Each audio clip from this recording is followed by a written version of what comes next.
how cold the air can be, how he can be lost so quickly through the window of opportunity, just like a draft in the night. See how words can twist and hands can ring like phones inside empty homes when nobody's there to hear. Oh, do you hear me, dear? Oh, cry me away, hey, hey, hey, yeah. Cry me away, hey, hey, yeah. Cry me away, hey, hey, hey, yeah. If you can, I don't. Hey everybody, this is Richard Sachs, your host on Lost Arts Radio. It's nice to have you with us again. I hope you had a good week, and if you didn't get a chance to hear our question and answer show that just started yesterday morning, the archive of that will be available, so hopefully you can benefit from that. And we have an incredible show tonight, so we're here. Doug Diamond is holding the show together and is doing the engineering and producing, and you can look at his site at diamonddiscaudio.com, see what he's got going on besides the Lost Arts radio shows. And we have really an incredible show tonight. This is our show for the 29th of May 2016, for those who are listening later. And you might remember, if you've been with us for a while, that we had 3 shows about a year ago with Dr. Barrie Trower, who's one of the top world experts on everything related to Wi-Fi and cell towers and smartphones, smart meters. And he came into the knowledge by way of working for the government and the military in the UK.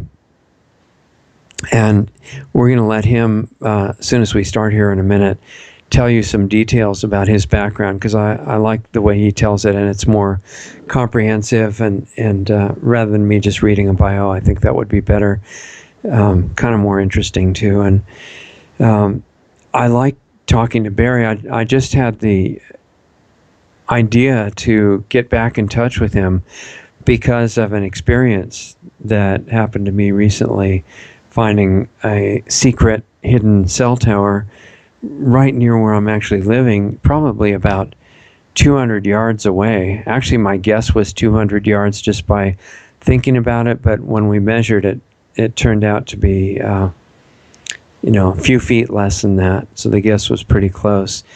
And then I looked more carefully into it. It turns out that even in small towns, these secret cell towers are being put in everywhere. Hundreds and hundreds of them, and even in places where the cell phone signal is really adequate and quite clear, they keep putting in more towers, which makes you really look at why they're actually doing it. And on the lower levels in the corporate world, the cell phone company that put in this particular tower happened to be AT&T, and the only reason that I learned about it is I ran into an AT&T technician out in the parking lot near the church where this tower is, and he just happened to tell me. Otherwise, I never would have guessed. It looks just like a street light or like a parking lot light. But it's right there where it can radiate the kids in Sunday school and radiate the people meeting for the church services, people who work in the office there. I actually walked over there to find out if they knew about it, and the workers were vaguely aware of it, but they didn't know there was anything wrong with it. And I think the majority of the public is still really totally unaware that Wi-Fi is dangerous, because the usual mentality is if the government allows it, it can't be dangerous, because they have all these numerous agencies there for no reason other than to keep us safe, right? That's what they're working so hard and so selflessly to do.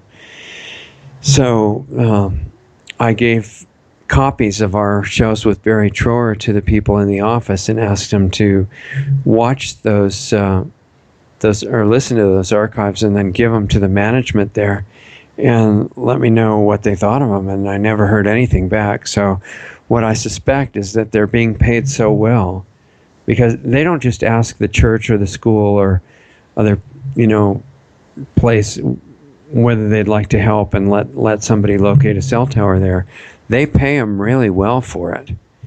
So it's pretty hard to turn down that money, and it's a motivation not to understand what's involved. And even though, as we've often discussed, at the top levels of government and global corporations, it's not about money at the top levels, because at the top, where they're connected to the central bank and kind of in the inside of the ruling so-called elite, they already control the money system. They're not out trying to figure out how to make more money. However, the corporations that carry out their agendas are fully into, doing everything for money, and it works really well to keep them motivated and keep them following the orders of the bosses above them. The classic example is in Nazi Germany, where everybody followed orders in order to make the money and tried not to think about what they were doing if possible. The exact same thing is happening in modern America, in the UK, in what used to be Europe, is now the EU and falling apart quickly as we speak. We have millions and millions of people taking the money to carry out the destructive agendas of the rulers. And that's a powerful way of operating. It's been going on for a long time. I mean, probably way before recorded history. And the real question with all of these issues, like the Wi-Fi and the nuclear power and the chemtrails and all of these things that originate from the same ruling small group of individuals, is how do you break that paradigm? How do you, once they get control of the money system, which you notice they give a very high priority to doing that and to making sure that nobody else is allowed to compete with it, right? Because that would be counterfeiting for somebody to just print up their own money. But if they do the counterfeiting, then it's considered in the interest of national security and prosperity and all that. So once they get control of that, it's very hard to break the system, and people need to make a living or else their families don't eat. So how do you get through that? That's really the question. The question is not ultimately, how do cell towers work? What are they spraying on us from the air? Those are not the questions. Those are intermediary questions, just for your understanding. The real question that matters is, how do you stop it? And personally, I don't think that just everyone knowing about the problem is adequate to stop it, because the power structure is prepared to use force if people find out about it. Now, people acquiring, what would you call it? Well, values, morality, ethics, caring about what happens to each other, that could have an effect. Just knowing about it, it's really obvious by watching people's actions now. Even the ones that are aware of it, most of them so far feel that there's not much they can do about it. But if they really if we start caring about each other and realizing that we're here for a deeper purpose than just to get the day's work done for today and, pay the bills and things like that we have to do, but there is more to our existence than that, then things could start to change. In other words, awareness, consciousness is not just being able to recite the bad things that are going on in the world. That's not really consciousness.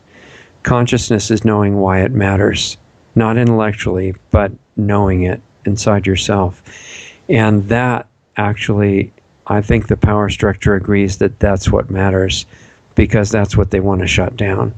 And any of these programs that are in place, being able to electromagnetically radiate everybody with millions of cell towers, in conjunction with the hundreds of new vaccines that they hope to make mandatory that are full of toxic metals and foreign DNA and enough to totally screw up the function of your body and your mind. The nuclear power that's able to disable you or kill you with radiation, all of which in the US and I'm sure other places are leaking. All of these things are really geared toward being put in place so they can take you out of commission, as far as being aware, being conscious, being able to do things, and even caring about what's going on. If you get vaccinated by 300 vaccines full of aluminum, are you really going to be able to think clearly on how to stop chemtrails? Definitely not. And I think the power structure is quite aware of that. And these things are like pieces on a chessboard being moved into place, many of them all at the same time from different directions. And I think ultimately they're calculated to disable us as far as being able to dissent or counter anything that's happening or obstruct it, and ultimately to just eliminate us.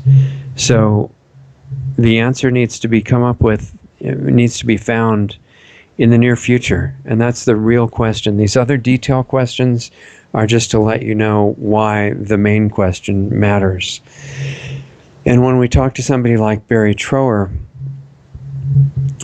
I really like Barry's kind of expert because he's a top world-class consultant and teacher in the area of Wi-Fi radiation, EMF in general, electromagnetic warfare, which is being carried out against us right now by our own governments.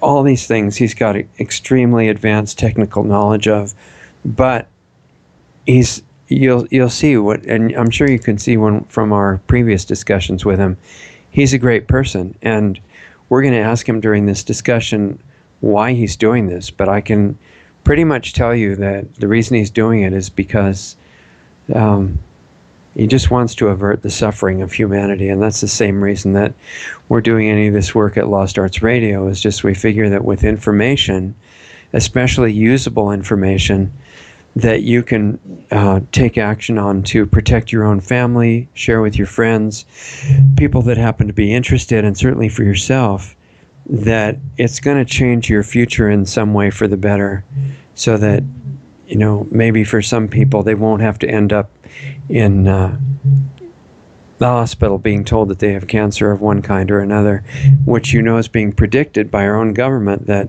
before too long 1 out of 2 people, and I think that's conservative, is going to have some kind of cancer, and they know that because they're doing the things to make sure that happens. So Barrie is doing what he's doing now. He's retired. He's not doing it for money. He's not charging for things like talking with us tonight on the radio. He's doing it because he wants you to have a better chance to come through these assaults intact, be able to take care of yourselves and us take care of each other, and that's it. Otherwise, he'd be just taking it easy. He already lives way out in the far rural places in the UK with no electronic devices. I mean, it's obvious he believes what he's talking about because he doesn't even have a computer. I know it's hard to imagine right now, but there was a time in the distant past, a few decades ago, when nobody had computers. And he doesn't have one now. He doesn't have any cell phone. The only way that we can talk to him tonight is calling him on his landline telephone. And I don't know if some of you remember, but there was a time when there were no answering machines, there were no cell phones. You had to happen to be home to get a telephone call from someone, and most of the time you actually had your own thoughts in your head. People weren't walking around with headphones on all the time, texting on their cell phones, unaware of the outside world, kind of on the way to the virtual reality that Google is hoping to put everybody in before too long. And when I say Google, not just Google, but all the companies involved in that push towards a world where you'll just sit in one place and have a virtual reality headset on, and that'll be your life. That's the way we're going. And Barrie Trower is an example of somebody who is not following in that direction and is trying to give us a way to stay in touch with a little more direct level of reality. So this is a show, tonight, for this rare opportunity to talk directly to Barrie. For anybody who is interested in what's going on with the real dangers of Wi-Fi, the cell towers that are going up all through all of our neighborhoods, all the devices, especially the ones that don't work unless they're on Wi-Fi. Doug knows a lot more about this stuff than I do, but I know there are tablets that you can't plug them in anymore. You have to have Wi-Fi. And there's been talk by Google and other corporations and governments about putting stationary blimps, high altitude, as Barrie calls them, balloons, over every part of the world, and making sure that we're all radiated by Wi-Fi, even if we're not where a cell tower is, even in the remote parts of Africa and Asia and everywhere. And that's a serious plan and consideration, and it's probably partly already in operation. I know that there was one of these blimps that I think they also call them dirigibles, right? But that's kind of a little bit more archaic term. But there was one of them that crash landed not too many months ago. It was, of course, covered on Alex Jones's show, where I recommend people get their news. Spectacular work that Alex Jones is doing on prisonplanet.tv. And anybody who wants to know about what's going on in the world, I highly recommend getting your news there. But they covered in full the crash landing of this blimp that was over one of the major cities, primarily doing surveillance. And apparently, and Alex Jones talked about this years ago, they have surveillance blimps over all the major cities now, and have for some time.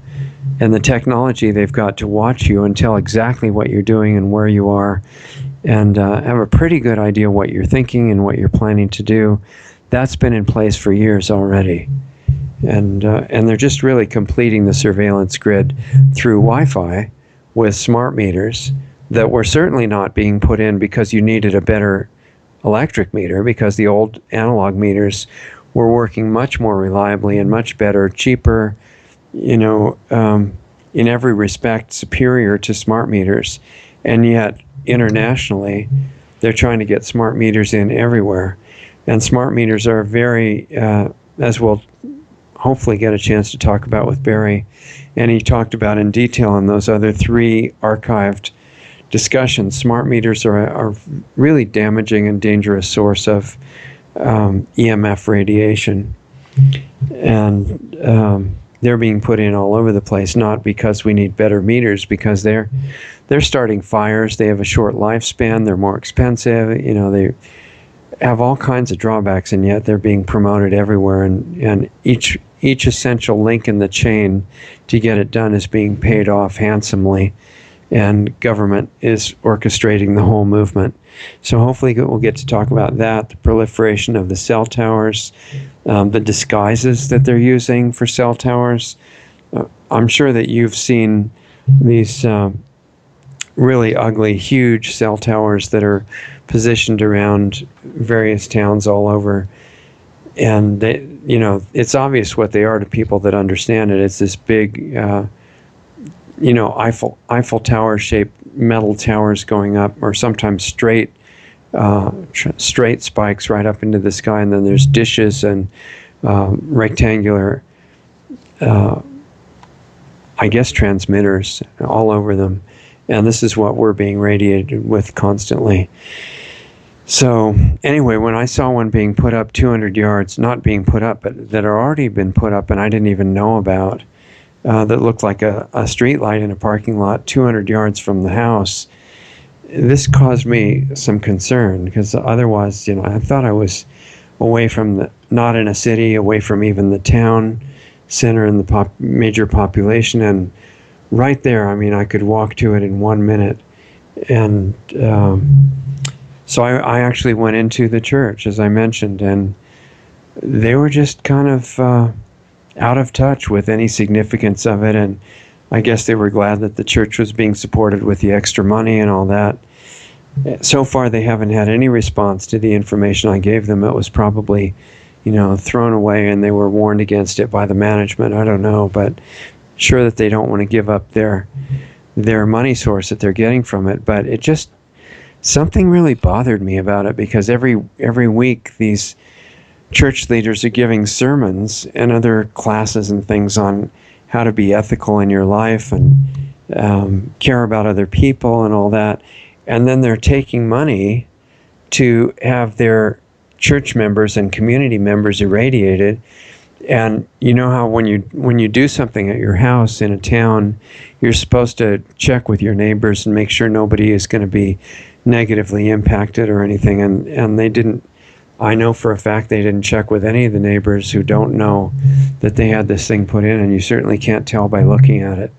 So they're pursuing an extremely unethical means of raising money and giving sermons about how important it is to do everything honestly.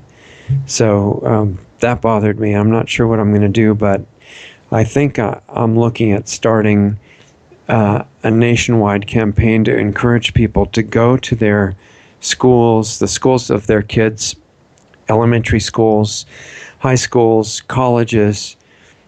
We had a guest on quite a while ago that talked about a cancer cluster in a college in Southern California where they had put a cell tower right in the middle of a very busy meeting place for the students there. I think was, in fact, close to the dorm, and the kids were dying of cancer, and they were just leaving it there, no problem. And so I'm going to be encouraging through Lost Arts Radio, people to ask the schools that their kids are in, or that they're in if they're in college, or maybe even high school, or the churches, temples, other religious meeting places. Are you, by any chance, getting paid to have a what do you call it, camouflage cell tower here, irradiating all of us and letting us suffer the damage and increased risk of cancer while you take in money? And I think it would be good to publicize the ones that are, once they have a chance to tell the cell tower installers that they can have them back, which is the proper response that they really should have.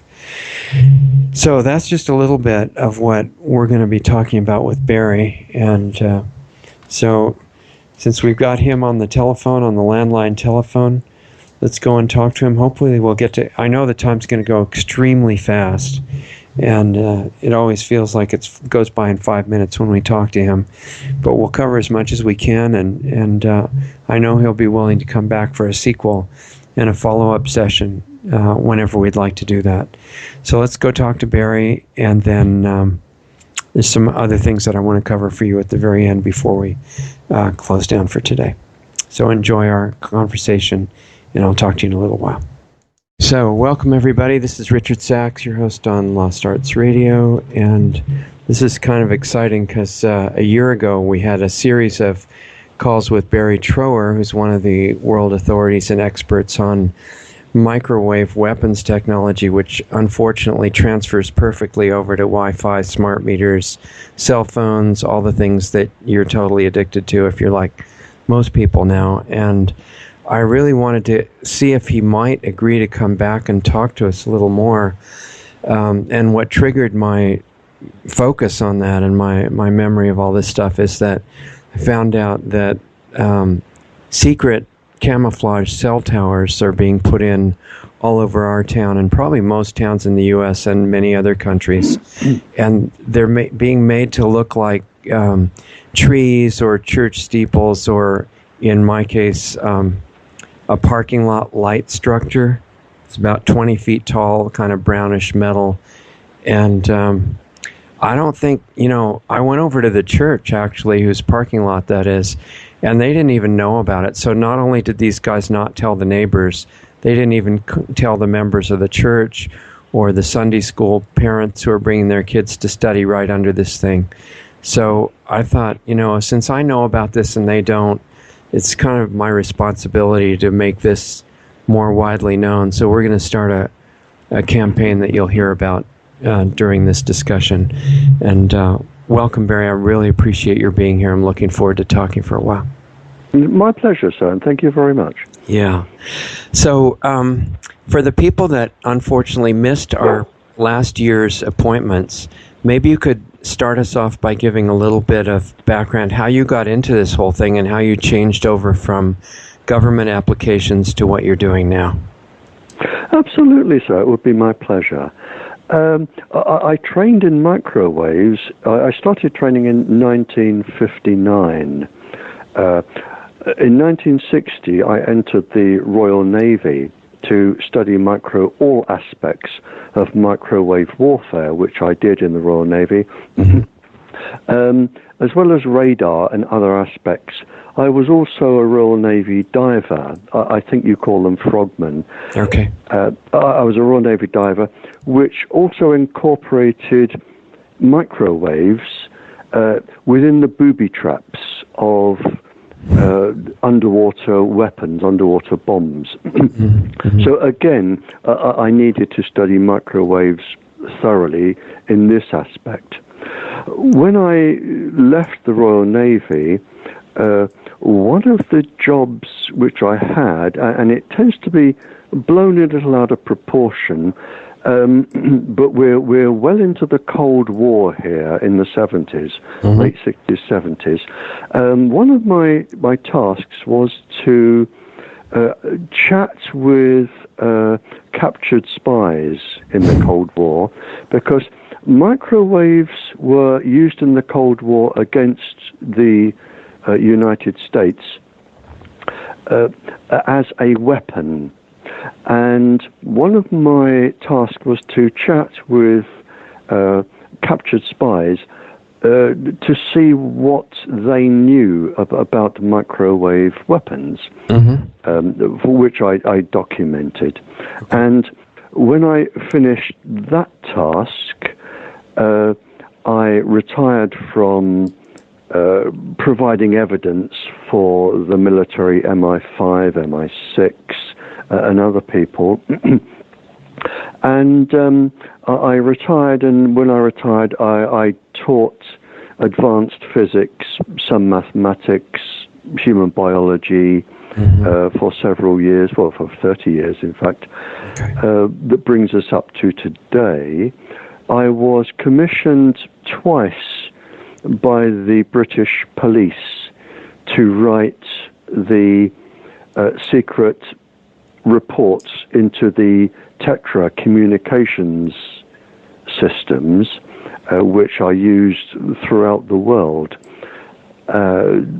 because of my knowledge, which triggered another aspect, because people, once they realized that I published papers on microwaves, I started getting requests from royal families and governments and people all over the world, which I still deal with.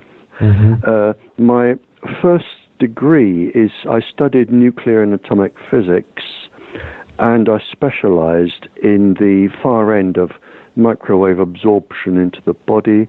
I have another higher degree where I studied environmental influences, microwaves in particular, on the thinking processes of the brain. I have a teaching diploma in human physiology, and I studied also at university philosophy and higher mathematics. And that really brings us up to where we are, and I'm sitting in my sofa now answering your questions, sir. Right, okay. Okay, two questions from that. One is, maybe you could tell people what a Tetra communication system is. Well, it's airwave. It's used by, I think, quite a few of your emergency services, specifically police forces. It's the Tetra airwave communications system used by the police, the fire brigade, the ambulance service, and when the police over here just started to trial it, within weeks they had 30 police officers quite seriously ill, and they commissioned me to write a report on the safety of the equipment, which I actually condemned. But I was overruled by the government and the American government. But I condemned it, and several years later I was asked to write another report because of the increasing miscarriages, breast cancers for women, throat cancers for men, and so on, which again was totally ignored by your government and our government. Yeah, it didn't go with what they had in mind. But the significance, I would think, in part of the Tetra communication system emergence is that it signified the change from a solid landline-based communication system to one that was wireless on a major scale. Absolutely correct, sir. Absolutely correct. And of course, and I've published this in my report. It's on the internet. If you look at confidential report on Tetra communication system, one of them is on the internet. The other is in WikiLeaks, which is the higher confidential report. Mm-hmm. But in fact, and I've published this and I've referenced the documents, it was the change was because then the President Bush and our President Blair, they were working together, and it was a good idea and published that anybody in the world that used this system, any single country, could be eavesdropped on. Mm-hmm, so no country would have a secret communications system. And that was the idea behind pushing this out, and it is published. Right. So what the general population tends to think of as the motivation of their government may not be exactly what the real motivations are.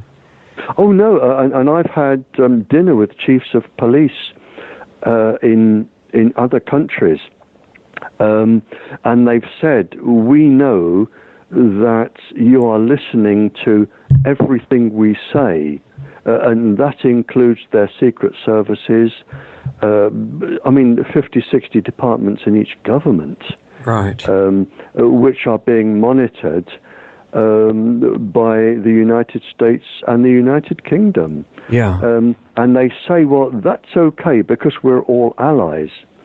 But if we are on sort of a 2-year operation, let's say a big drugs bust, mm-hmm. which was put forward, and we are going to bring down a huge drug cartel over 2 years, and they are monitoring the communications. It only takes one official who is in the payroll of the drugs companies in your country or my country to tip off the drugs barons, and then we have wasted 2 whole years of research and planning and whatever. And that does happen. And they say, we really do not want our communications being eavesdropped for this particular reason. We're willing to tell you what we know, but we do not want it leaked into whoever is listening, because there are no guarantees that the number of people listening can be trusted. Yeah. And in the beginning, when I was first hearing things like this, I thought, well, it's obviously sincere. But then gradually, as I found out that the agenda behind the scenes is that all of these players who are apparent adversaries are actually pawns in a plan to move toward global consolidated tyranny. And it fits right into that, and it makes much more sense that it's leading in that direction intentionally than that they're all just not smart enough to realize the problem. Yeah, but whatever, and I do confess, I stay out of politics as much as I can, and I do not consider myself clever enough to know global tyranny. But what concerns me is in my higher confidential report on Tetra, which is on WikiLeaks, going back a few years, 2009, I wrote that just over 1 3-month period, I had 5 different policewomen crying their eyes out in my front room where I'm sitting now with breast cancer, right, from where they wear these sets above one of the breasts, yes, where it transmits into the breast. And they were all told, everyone said to me, I reported I had breast cancer, and they said, if you blame the Tetra the airwave system, we will make sure that we move you away from your family, we will make your life a misery, we will threaten your pension. What you do is you go to your doctor, you keep it confidential, and you do not tell anybody what you suspect is the cause. And they all said that. Yeah. Yeah, it's very, very organized. And one of the other things, I do apologize for interrupting. No, I love it. Go ahead. I read our chief government scientist, I read his mathematics on mobile communications, and I interpreted it for the Tetra airwave system that your police are using. And the police are the most heavy users. Right. And at that particular time, I did the mathematical calculations, and I've published this with the proof that at that time they expected over 7,000 police officers in this country alone to have slow-growing brain tumors, which take 20 to 30 years to actually show, which means that by the thousands, tens of thousands now, if we look at the United States, a lot of police officers are going to be very happy that they've lived to the end of their career. They just start drawing their pension, and somebody says to them, I'm terribly sorry, but your headaches and your dizziness are a particular type of brain tumor. It is incurable, and you are going to be dead within 12 weeks. Yeah, what a coincidence that they won't be able to take their whole pension, you know. Exactly. The only reason that I bring up the global tyranny thing and the consolidated intentional program is that if we want to stop this rather than just detail what it's doing, then it's strategically advantageous for us to know that it's being done intentionally. And it is being done intentionally, and I have the proof. I mean, I have the documents. Right. And the documents say that this is experimental. The experiment is actually going to run till 2018.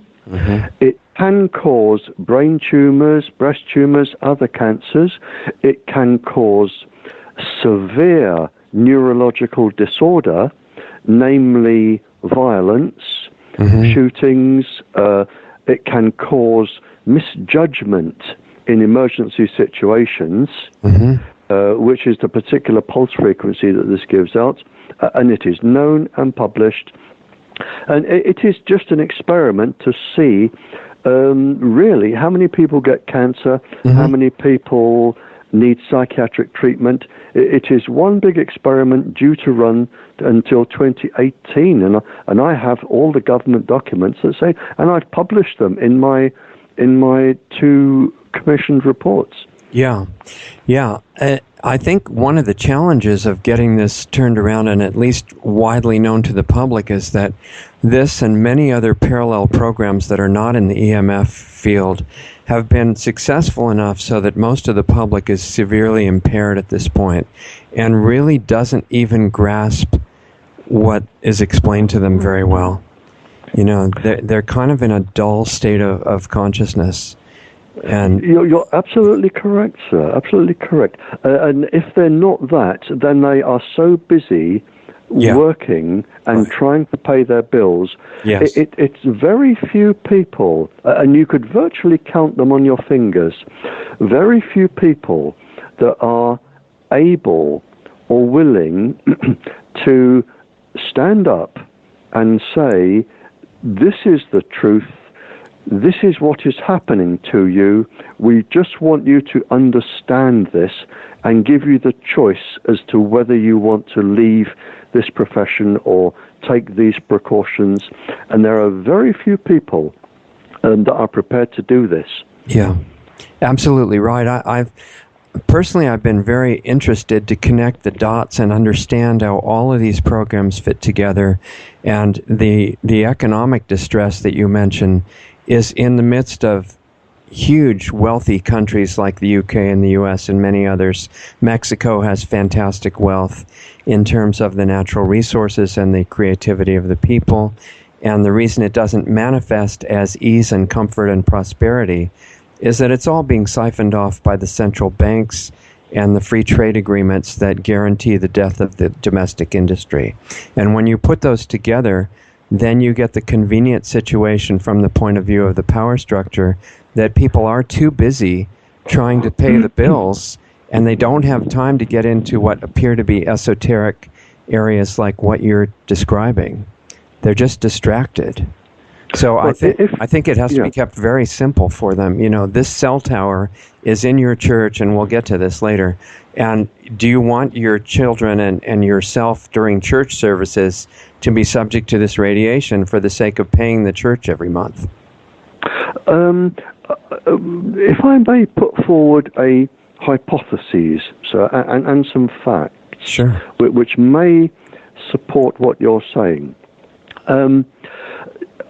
First of all, I will give you the facts. This is absolutely true, and it is in the paper. I gave you the website when we spoke a couple of days ago. My research report, Wi-Fi, a thalidomide in the making. Yes. Now, if that paper is read and understood, what is actually acceptable to the United States and the United Kingdom governments? What is acceptable is that from these small microwave transmitters that you are talking about on church towers and car parks and whatever, it is published that if you are a young lady, it is published by your government from thousands upon thousands of research documents that they anticipate a 47.7% miscarriage rate. Now, if you actually start to include, and those were mature women that were experimented on. Okay. If you start looking into the younger girls now, children have 10% increases in this. The DNA structure in children, because of the added moisture in the body, the DNA structure is 10 times more likely to be damaged by these low-level microwaves than an adult woman. Also, the moisture structure in their body means they absorb 10% more radiation, which means, again, 10% more damage. Okay. So instead of 47.7% miscarriages, stillbirths, or genetically damaged children, you're now looking at a minimum of 57.7%. Whether those two 10% coalesce into 57 or 67, my mathematics and research, I do not have the skills or the knowledge to work that out. But I can say it is a minimum of 57.7%. So what we are actually saying is that in the United States, when you have these up, within 60 years, if you're going to lose a half of your population per generation, within 60 years, only 1 in 8 of your children will be born healthy. Only 1 in 8. Right. 7/8 of your children are either going to be miscarried or have a genetic disorder. Now, of those genetic disorders, the genes which are damaged, the mitochondrial DNA, that is irreparable. In other words, if you are lucky enough to have a child with a genetic damage rather than a miscarriage, if lucky is the word, then what will happen is that because the DNA, the mitochondrial DNA, is irreparable, that will now go down each generation.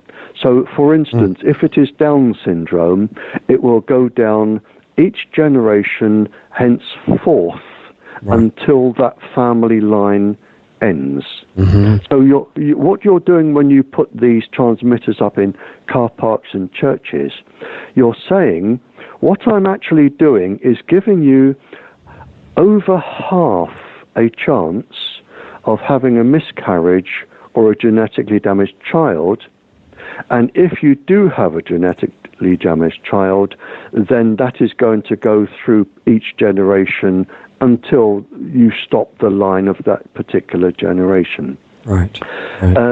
So you are reducing populations every generation by half, but as opposed to how China did it, several years ago, China realized they had too many people, and they only allowed by law one child per family. Right. And the Chinese stuck to that, and they have reduced their population possibly by disappointment, but without suffering.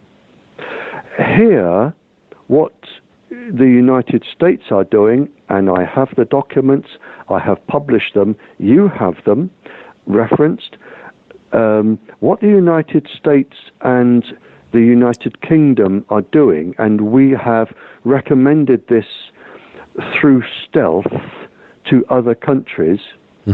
What you are doing is you are reducing the population the same as the Chinese, only this way we are causing more suffering than occurred during both world wars and our plagues.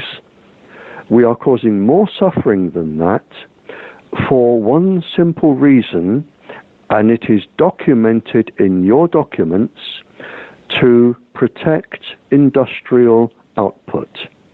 So rather than the Chinese saying we will reduce populations, we are saying we are going to reduce populations, but we're going to make a profit through your suffering as a byproduct. Right. And that's it. And that is the actual fact. Yeah, I think what they've done is these, in the mid-level of the power structure, which is the global corporations like the Wi-Fi companies, the telephone companies that are all going wireless and all those, to use profit as a motivation to get them to enforce this technology is very effective, because profit is what they're after.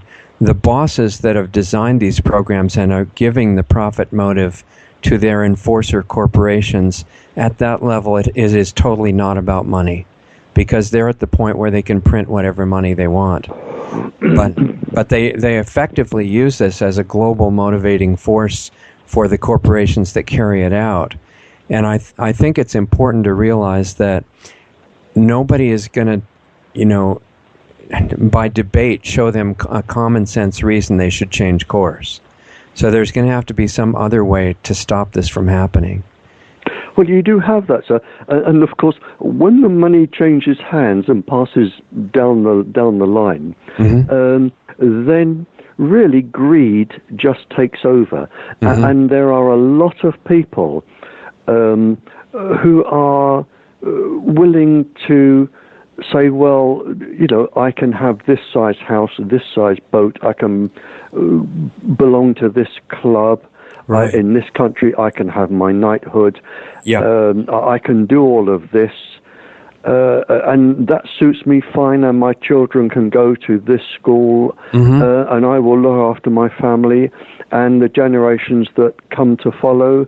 That is their problem, but as we are now I am going to take what I can get and look after the people that I'm prepared to look after. Yes. And that is it. And greed will take over. You're describing a version of a drug addiction, which is to money and power.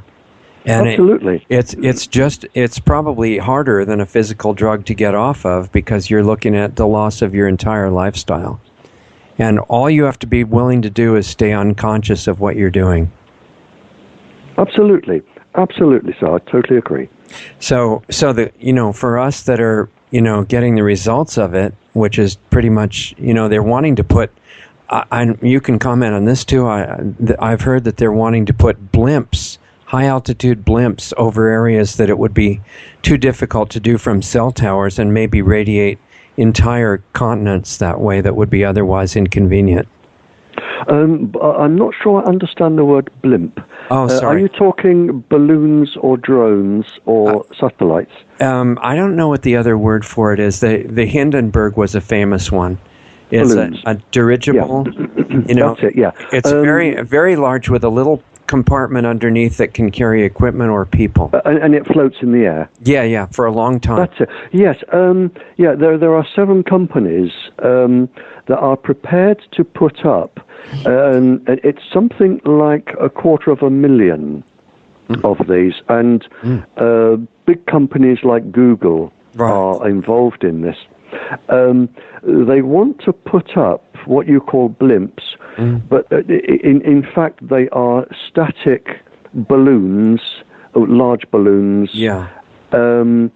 Also having drones and static satellites as well, and they actually want to cover with about 250,000 of these the entire planet. Yeah, exactly. And they want to microwave the entire planet. Yeah. So that anybody, even if you're in the deepest, darkest African jungle, you can take out a cell phone.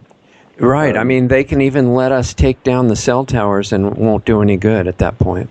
Oh, no, it won't. No, it won't. But the alternative reason for this, of course, is if you can transmit, you can receive.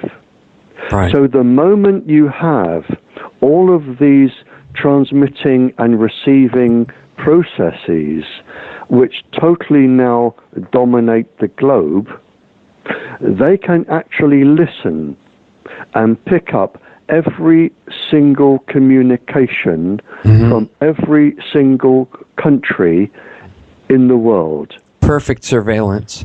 So it is absolute, total, global, worldwide surveillance.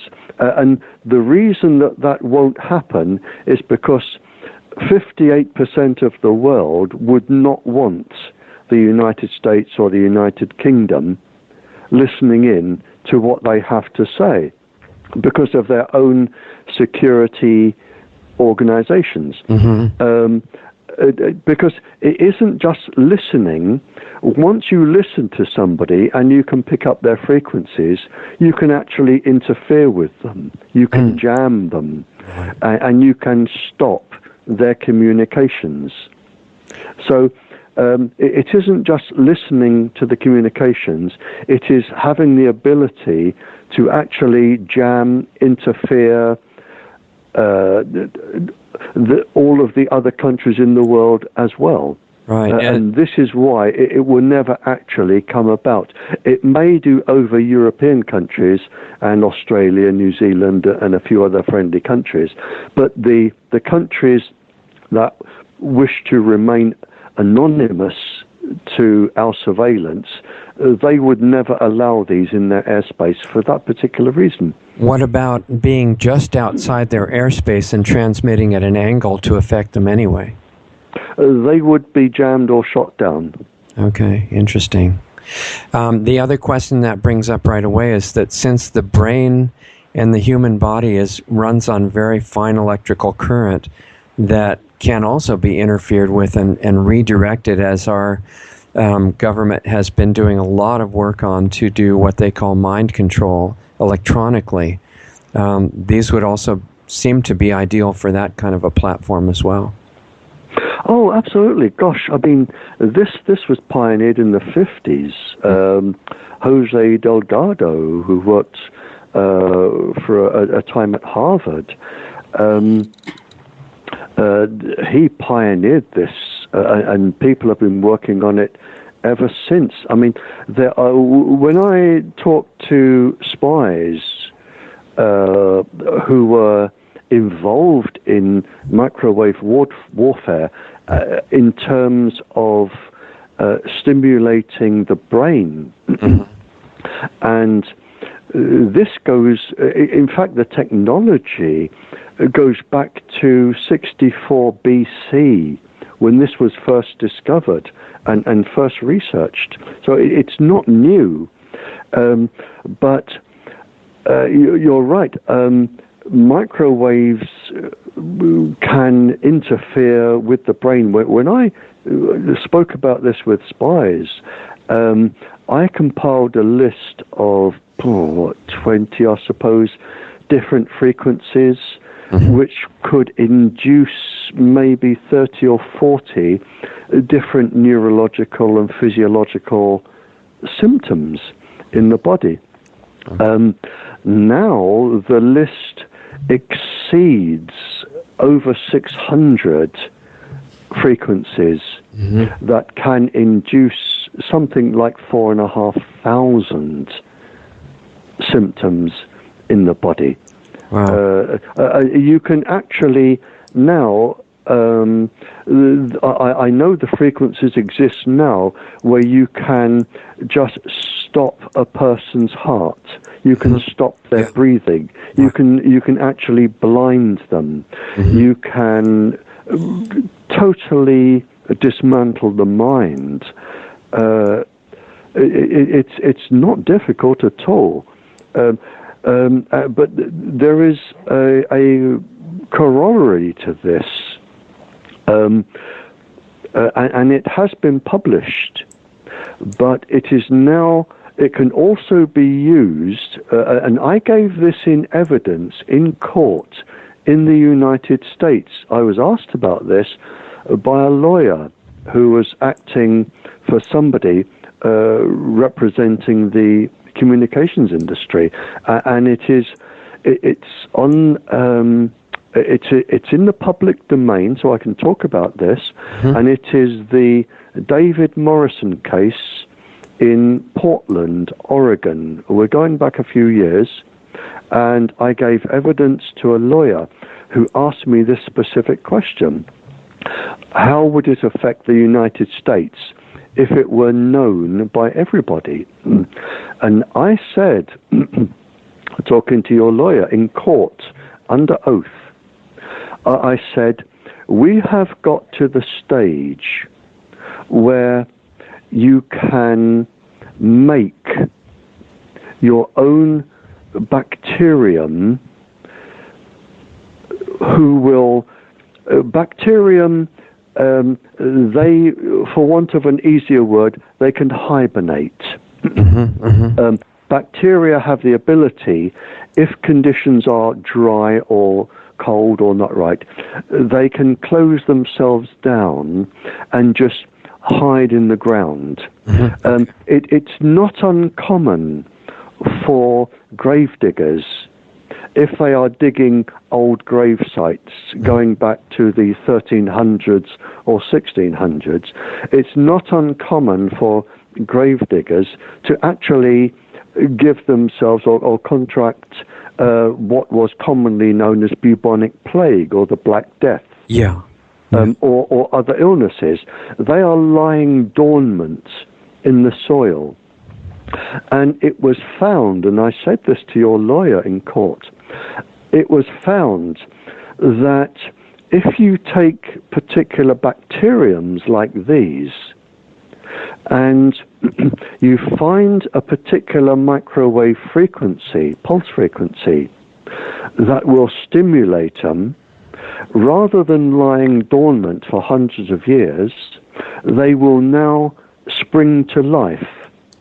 And I said to the lawyer in these words, I said, if I wanted to destroy any country, and for this particular law court, I will choose the United States.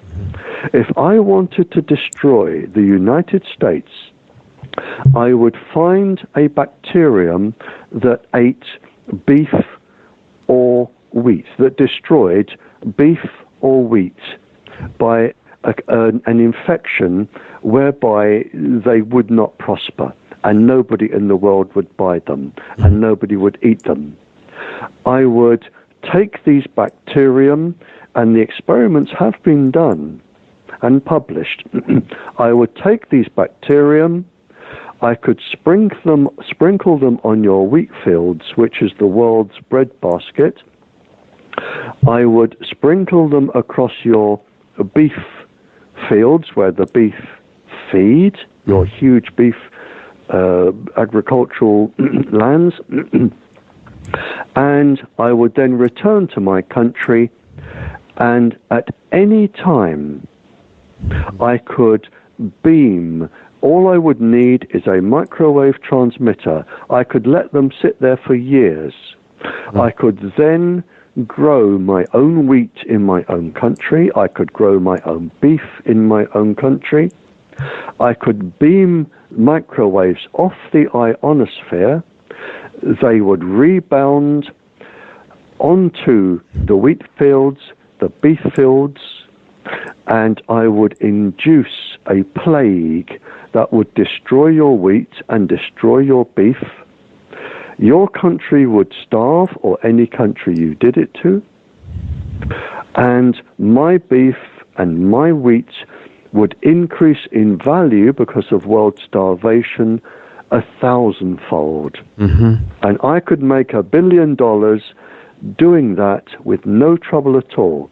And that knowledge is available to everybody. I have said it in open court. And this is the very sad situation that we find ourselves in today.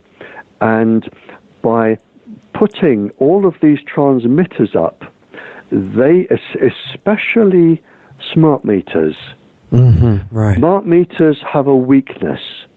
And once you cover your country and my country and every other country with smart meters, they have a weakness, and that is they are very easily hijacked. Okay. They can be hijacked by hackers. And if people are saying no, they can't, when we have a 15-year-old boy in this country who hacked into your Pentagon and discovered your military secrets, and he wasn't even on a super smart computer. He was on his grandmother's old computer. A 15-year-old boy hacked your Pentagon, and at the moment they are trying to have him extradited to the United States to face charges. Now, when you have 15-year-olds on their grandmother's old computers who can get into the Pentagon, imagine what a super nation can do with superheroes on computers to an easily hackable system like smart meters. Once you put up the smart meters and they can be hacked, all you have to do to bring down the United States is flood it with bacterium of anything you like. It can be people, cattle, plants. It can be one that affects arthropods, creepy crawlies to most people, that pollinate 80% of your food source. You hack the system, you put in the pulse frequency, and the United States is no longer a superpower. It is so simple I could do it, and I'm nowhere near as smart as these people who work in teams at your top universities around the world. Right. And if it is that simple, this is where we are headed. And I've said this before, that the people forcing this, and you could count them on one hand. In the United States, there are many people trying to stop this, but you have a group of people, and you could count them on one hand, that are forcing this out. And I've said it before, and I will say it again, in the world I come from, they are traitors. You have a handful of traitors who are willing to bring down the United States. And I believe that your secret organizations, whoever they are, and I really don't care who they are, they should investigate the people that everybody else has to turn to enforce this system out, because they are the people behind this, and they need to be investigated, and I think they need to be arrested and interrogated by people like me, because they know what they're doing. They know they are laying down the ability to bring down the United States, the United Kingdom, and other countries. And I would really like to know who is behind them. And I think your federal building, your what is it? The Hoover. What's that one? The not the CIA, well, the CIA, but the other one, the one that investigates internal. Oh, FBI. The FBI, yeah. I think the FBI and the CIA really want to get hold of this, which is why I did make a request to you. What I want is somebody to listen to this, that say, hang on, he may be as mad as a box of frogs, but he can prove what he's saying. He has the documents to prove what he's saying. He has the experience to prove what he's saying. I want him, which is why I want to talk to somebody like the two gentlemen I named to you, Jesse Ventura and who was the other one? Alex Jones. They have the ability to get this across the United States. And we're actually talking about the future of a nation here. We're not talking about early Cold War experiments where you picked on a village and you gave them all a cough or a cold. We're talking about the future of a nation, and what you are setting up, without a shadow of a doubt, and I can prove it with the documents, you are setting up the ability for somebody to bring down absolutely and totally the United States. Right. It's as simple as that. Yeah, and it's being condoned by people working within our own government and above it. And there are only a handful. Yeah, there that's are right. only a handful, and they're easily traced. All you have to do is say to somebody, can you guarantee this is safe? And they say, well, I've been told by so-and-so. And you go to them, and they say, well, so-and-so says to me. And you work up the chain, and when you work up the chain, you will find... and in some countries I've been to, because I lecture royal families, I lecture governments. Right. And in two countries, big countries I've been to, it has been one person. Right. And they are amazed to find that one person who was a self-proclaimed expert, and the only person who could be asked, and both these countries are in military strategic situations, and when I've explained to them that one person has managed to put this entire country at absolute total disaster in the future where you are going to lose just about everything, they are absolutely horrified and embarrassed that they allowed this situation to develop. And you're in that situation. Right. And I'm not choosing one country above another. Several countries are in this situation. But if this does not go globally across the United States, you are going to have more suffering than you have ever experienced in the history of the United States. And this is why I want somebody like Alex Jones or Jesse Ventura to listen to this and step in, send their investigators to me. I will show them the documents. They can go back and they can make the program. And may I say, sir, and I'm not going to be disrespectful here, I'm not choosing one country above another. What I am trying to do is prevent suffering.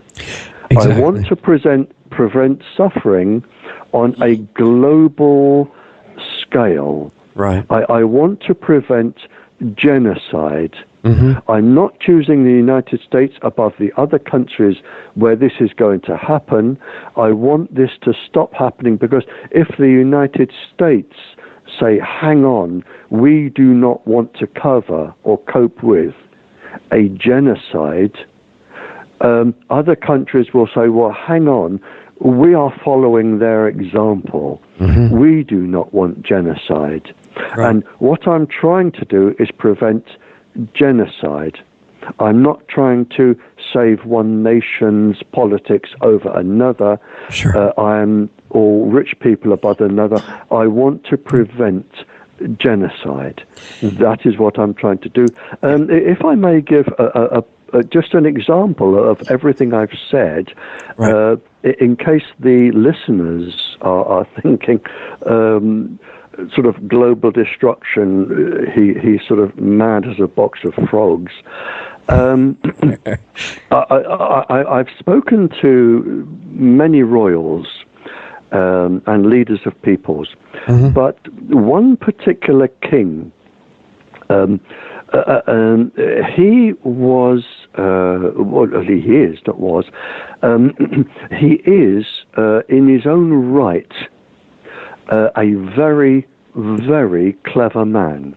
He has an international law degree. He is as sharp as a commando knife, mm-hmm. And very, very good at foreseeing what will happen. And I was a guest speaking to his royal family, and he asked if we could just go and sit and have a private meal. And I was honored to sit and have a private meal. And he said, let me tell you, Barrie, he said, a practical explanation of what you have been talking to my ministers about. He said, when the transmitters were brought into this country and they went up, he said, the first thing that we noticed, and your farmers may notice this in the United States, he said, the first thing we noticed was that we lost our ants. He said, now, that may sound funny to you, because I know in your country, ants are a nuisance, and you put down ant repellent. He said, but here, he said, the ants are really our survival. They crawl all over our fruit bushes. Mm-hmm. They don't eat the fruits, they don't destroy the bushes, but they are all over our bushes. And the bushes reward them by just putting a sugary sort of sap over the leaves. Mm-hmm. But if any animal lands on our bushes, like a locust, the ants, in fear of losing their favorite bush, will charge and destroy any animal that lands on our bush. Now, because of that sort of symbiotic nature, we are able to grow fruit. And fruit is very important to our survival because it provides us with vitamin C. Now, when the transmitters went up, the first thing we noticed was that the ants disappeared. Wow. And the bees disappeared. Okay. And then we noticed that our fruit trees were not bearing fruit. Then the next thing we noticed after a while was that people were starting to develop scurvy because of a lack of vitamin C. Right. We also noticed that our livestock, our large livestock, were getting sudden heart attacks and dying. They were miscarrying. They were becoming weak. Our milk yield was going down. And we were also losing that side of our farming industry. So the first thing we had to do then was start importing food, and we couldn't supply our own food supply for our country, so we had to start importing food and medicines and drugs for our livestock. The next thing we noticed was that our humans were having miscarriages and cancers, and our population was starting to become incredibly sick. And then we had to start importing more drugs and more aids for our population. And the next thing we noticed as a government with my ministers was that he said, let me give you an example. He said, let's suppose we have 1 million people in my country that have cell phones. And let's suppose that the average cell phone bill is $1, $1 a day. And let's say that covers all the gadgets that we use, like computers, Wi-Fi and everything. Let's just suppose the bill is $1 a day and I have 1 million people. Now, nearly all of that money, apart from a little bit of advertising that goes into our newspapers, the cost of putting up transmitters, which once they're up, and running a few shops, most of that money is leaving my country. So I am losing from my country roughly $1 million a day. Now, over the years and years and years, that is going out and it's not coming back because that money goes to the 6 big communications industries that are in other countries. So he said, if you look at this, Barry, he said, my livestock are becoming sick. My fruit supplies are dwindling. My people are becoming sick. And my health minister estimates we're going to need another 40% of our government money to keep the people. My workforce is becoming sick, which means I cannot run my infrastructure. And he said, I'm an educated man and I'm looking and I can measure the rate that this is going on. And he said, in 50 years, which is close to my 60 that I mentioned earlier, he said, in 50 years, I am going to lose, without a shadow of a doubt, the viability of my country. And that is the situation I am in. And the 1 or 2 people that I relied on as experts to get this system in, they have signed the document that actually says that if we want to take this system down and get it out of our country, the economic price for taking down a transmitter is you have to pay the industry what they would have got from it by compensation. So he said, I'm in a catch-22. If I do nothing, I'm going to lose my country. If I leave the transmitters where they are, it is just going to totally destroy us. If I have the transmitters taken down by force, I am legally bound to pay the compensation, whereby I lose my country. He said, I'm in the catch-22, and I really don't know how I'm going to get out of this. Can you help? And I said, yes, I can help. But that is the situation that he is in, and that is the situation that other countries are going to find themselves in. There are actually ways out of this, which I gave him and which he's going to work on. But very few people know how to get out of it. But that really explains where we are without the germ warfare. Yeah, I mean, the germ warfare and the other stuff are just parallel agendas, just like what you've been saying, each of which has the capability to destroy the entire biosphere. And absolutely. And what would occur to me in the situation that you just described is that if that's really what's happening and the results are documented, then all you do, if that government really has control in the country, is you charge the top members of that industry with treason and crimes against humanity, and you make the sentence that they bear all the costs of immediately dismantling the whole thing, and you're done. That is one way. The other way, of course, is that's easier said than done, sir. I know. They have a lot of power. If you, well, apart from the fact they have a lot of power, but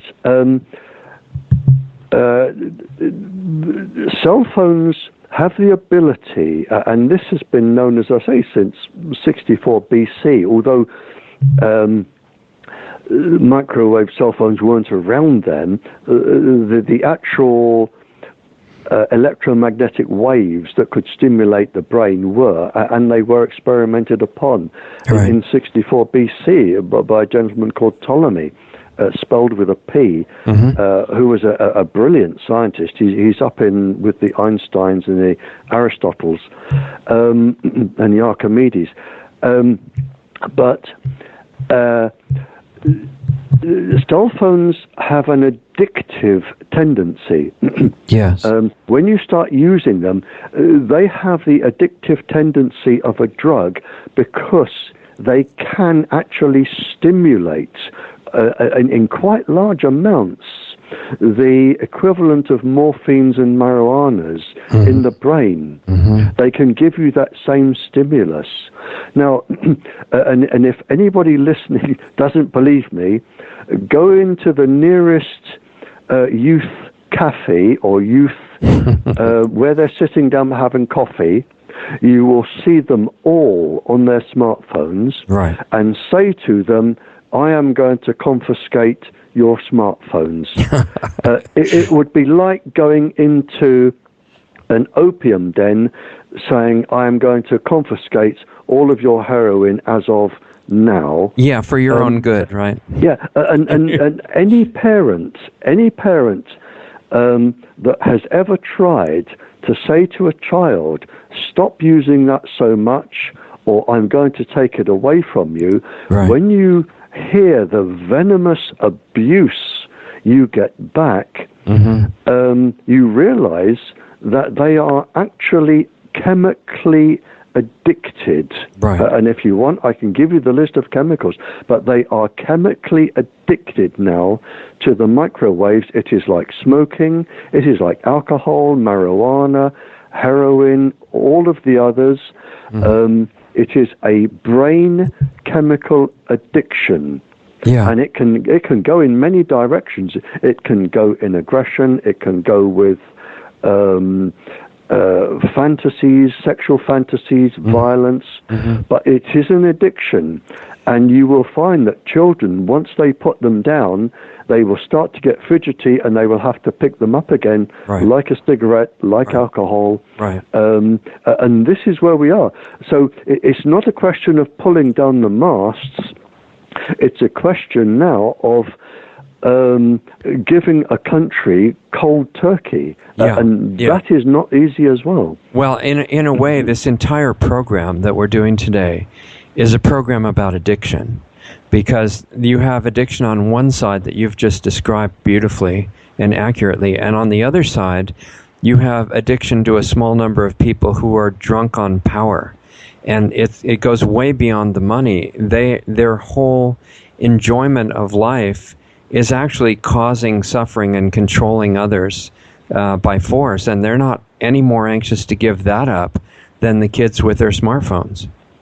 Could I give an example, sir, about addiction? Sure. Because there will be doctors, there will be scientists, and there will be people listening saying, well, I've suddenly realized that I do this, and I wonder if it's connected. So if I may take just 2 or 3 minutes. I like it. Yeah, go ahead. I'll talk to the doctors, the scientists, and the people who are thinking, is this affecting me like this? I'll run through parts of the brain and chemicals that are, and I won't run through all of them, but I'll run through enough. The chemicals in the brain that cause addiction, they need an electric current of 2 milliamps to be produced and to run around the body. That is the cellular electric current that will do it. 2 milliamps. When you use a cell phone or a smart meter or something like that, or you're near a smart meter or a smartphone, you can generate, especially if you're near another person or you're near a reflective surface like a mirror or a window, you can generate up to 34 milliamps of electric current in your brain. That is 17 times the amount needed to generate these chemicals. Now, you won't get 17 times the chemical because the brain can't produce it, but you are certainly generating enough for the 2 milliamps. Now, if I go into the chemicals for the doctors, we're looking at anandamide, enkephalin, orexin.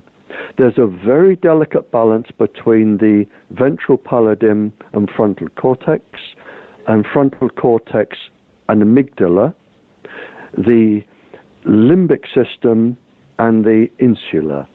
Now, I'll just explain what they do. Now, you have 17 times the current in the brain to produce the same symptoms as morphine, marijuana, hunger. And we're not talking hunger where you're thinking, gosh, I'd really like a beef burger or a hamburger. We're talking hunger where you will commit a crime for food. We are talking hopelessness. And not hopelessness where you're thinking, gosh, I'm feeling sorry for myself today. We're talking hopelessness where you're thinking the only way out of this is suicide. And that is one of the main symptoms of electromagnetic microwave sickness, is suicide. And you are talking aggression. And not ordinary aggression, you are talking severe aggression and sexual aggression, violent aggression.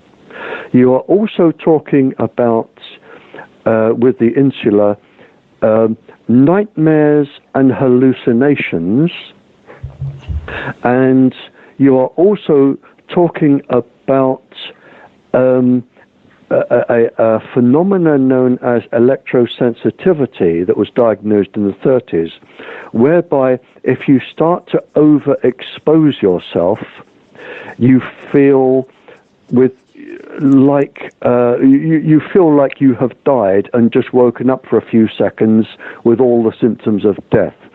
Chronic fatigue, massive headaches, muscle aches, feeling nauseous, just about everything you could possibly feel, which comes from, it's known as limbic kindling. It's been diagnosed a long time.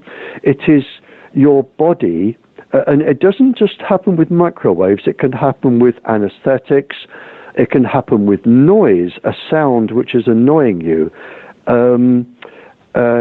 If there is something which is particularly annoying your body and irritating it, like a dog barking or a continuous sound, microwaves, a particular smell, a particular taste, the limbic system in your body actually says to your brain, look, whatever this is, it's really annoying me as a body, and I'm going to make myself ill so that you don't expose yourself to it again. It's like a whole body allergic reaction to whatever that is. In this case, it's electrosensitivity. But it springs into action, and it will come back again and again and again. And it will literally make you hide from microwaves in a hole in the ground, if necessary, to get away from them. And there are people like that. Mm-hmm. And again, it's a sound where you can actually commit a crime just to stop a sound. And it's that sort of thing. So with all of those symptoms, you can get all of those from smart meters, iPhones, cell phones, cell towers. And if they are the morphine, the marijuana type, which are quite common, mm-hmm. then it becomes incredibly addictive. And this is what we are getting, along with suicide, mostly with children. With children, it's either massive addiction or mass suicide and misbehavior. Right. So we're in a pretty interesting situation right now, and I had wanted to make one comment when you brought up the small number of people who are proliferating these things and getting them to be built everywhere and installed everywhere, and that it was just certain, if you ask who said it was safe, and you track back up the pyramid to the top person or a couple of people in charge. I would just add the detail, and this may sound crazy or silly to you, but or to some of our listeners, even if you track it to the top technical person, who is the one that I believe you're suggesting or identifying there, they are almost always owned by a non-technical person who has made a policy that they need that technical person and his minions to enforce. And the top technical person is not really the top person giving the orders. You're absolutely right, sir. And we are on the same wavelength here. Okay. You're absolutely correct, and I've mentioned this in my overseas lectures to governments. And what I'm hoping is that one of the governments will listen to me. What we actually need, when the bubble bursts, and it will burst because countries, given time, in 20 years or so, governments will not tolerate the disaster and the deaths. And I have called openly and publicly, and I'm doing it now, and if I can get on either of those two gentlemen's programs, sure, I will call it nationally.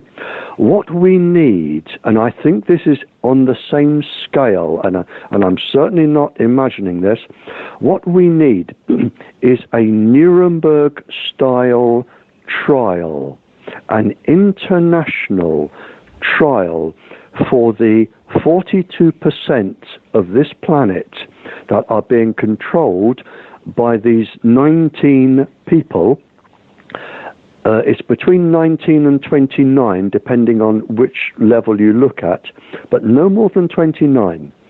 What we want is a Nuremberg-style trial, an international trial, where these 29 people are put before an international section of judges, just like the Nuremberg trials for the Nazis at the end of World War II, and we want them tried, and we want them found guilty or not guilty by an independent jury, and those found guilty, I really believe, should either be executed or spend the rest of their lives in a concrete box for the absolute depression and despair that they have caused in their miscarriages and genetically damaged children and breast cancers and throat cancers and brain tumors. To me, they are as guilty as Adolf Hitler, without a shadow of a doubt.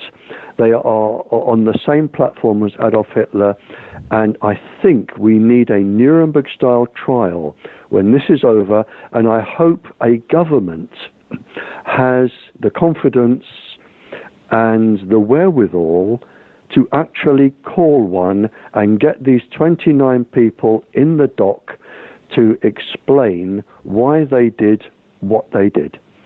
You know, I agree with you. I just want to bring up, not to be pessimistic or negative at all, but just to be realistic and strategically aware of what is required for that kind of an approach.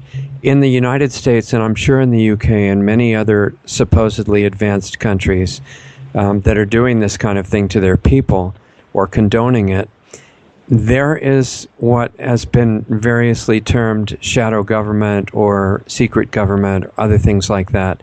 In the U.S., for example, that calls the shots and is not accountable to the so-called elected officials all the way up to president, which are simply not given access to the real power structure.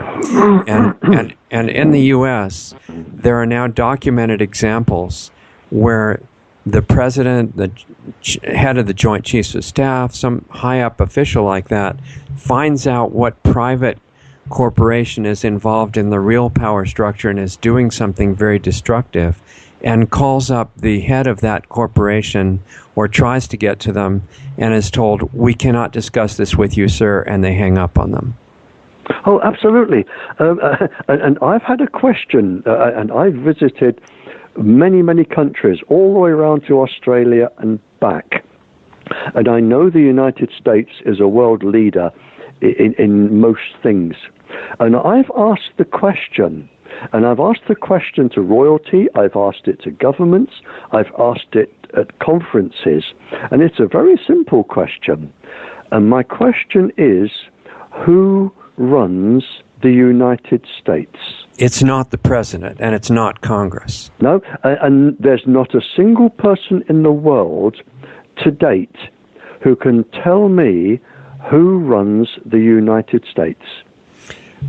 There are people that are getting close in on it now, and they have actually gotten to the inside power structure that decides, you know, they have a black budget, for example, which is probably in the trillions of dollars, that is off record, unaccountable, and unreported, and they're using it to carry forward an agenda that is not shared with the elected officials. And they're moving towards total destruction of the biosphere, and they know exactly what they're doing. And I mean, we have the same over here. Yeah. We have non-elected officials who run government and make policies and advise, and they are non-elected. They are absolutely anonymous. Right, exactly absolutely right. Anonymous. And they are a law unto themselves, and they have the ability, and I know this, they have the ability to kill people or murder people, right, which is I prefer, in the tens of thousands by human experiments, Tetra being one. Right, exactly. They have the ability to murder people, and they never ever appear in court. No. They never ever answer to their crimes, and I do know why, because whether I've mentioned this or not in our previous conversation, there is a program. It is well established, it is well known, and it is called active denial. And what happens is that when you run like Tetra Airwave or any government program that involves experiments on human beings or whatever, active denial, and a good one, for an example, is MK Ultra, where the CIA experimented on innocent Americans with the Canadian government and the English. They experimented on tens of thousands of people. I think there were 132 different types of experiment. Many resulted in deaths. Many resulted in people being committed to insane asylums.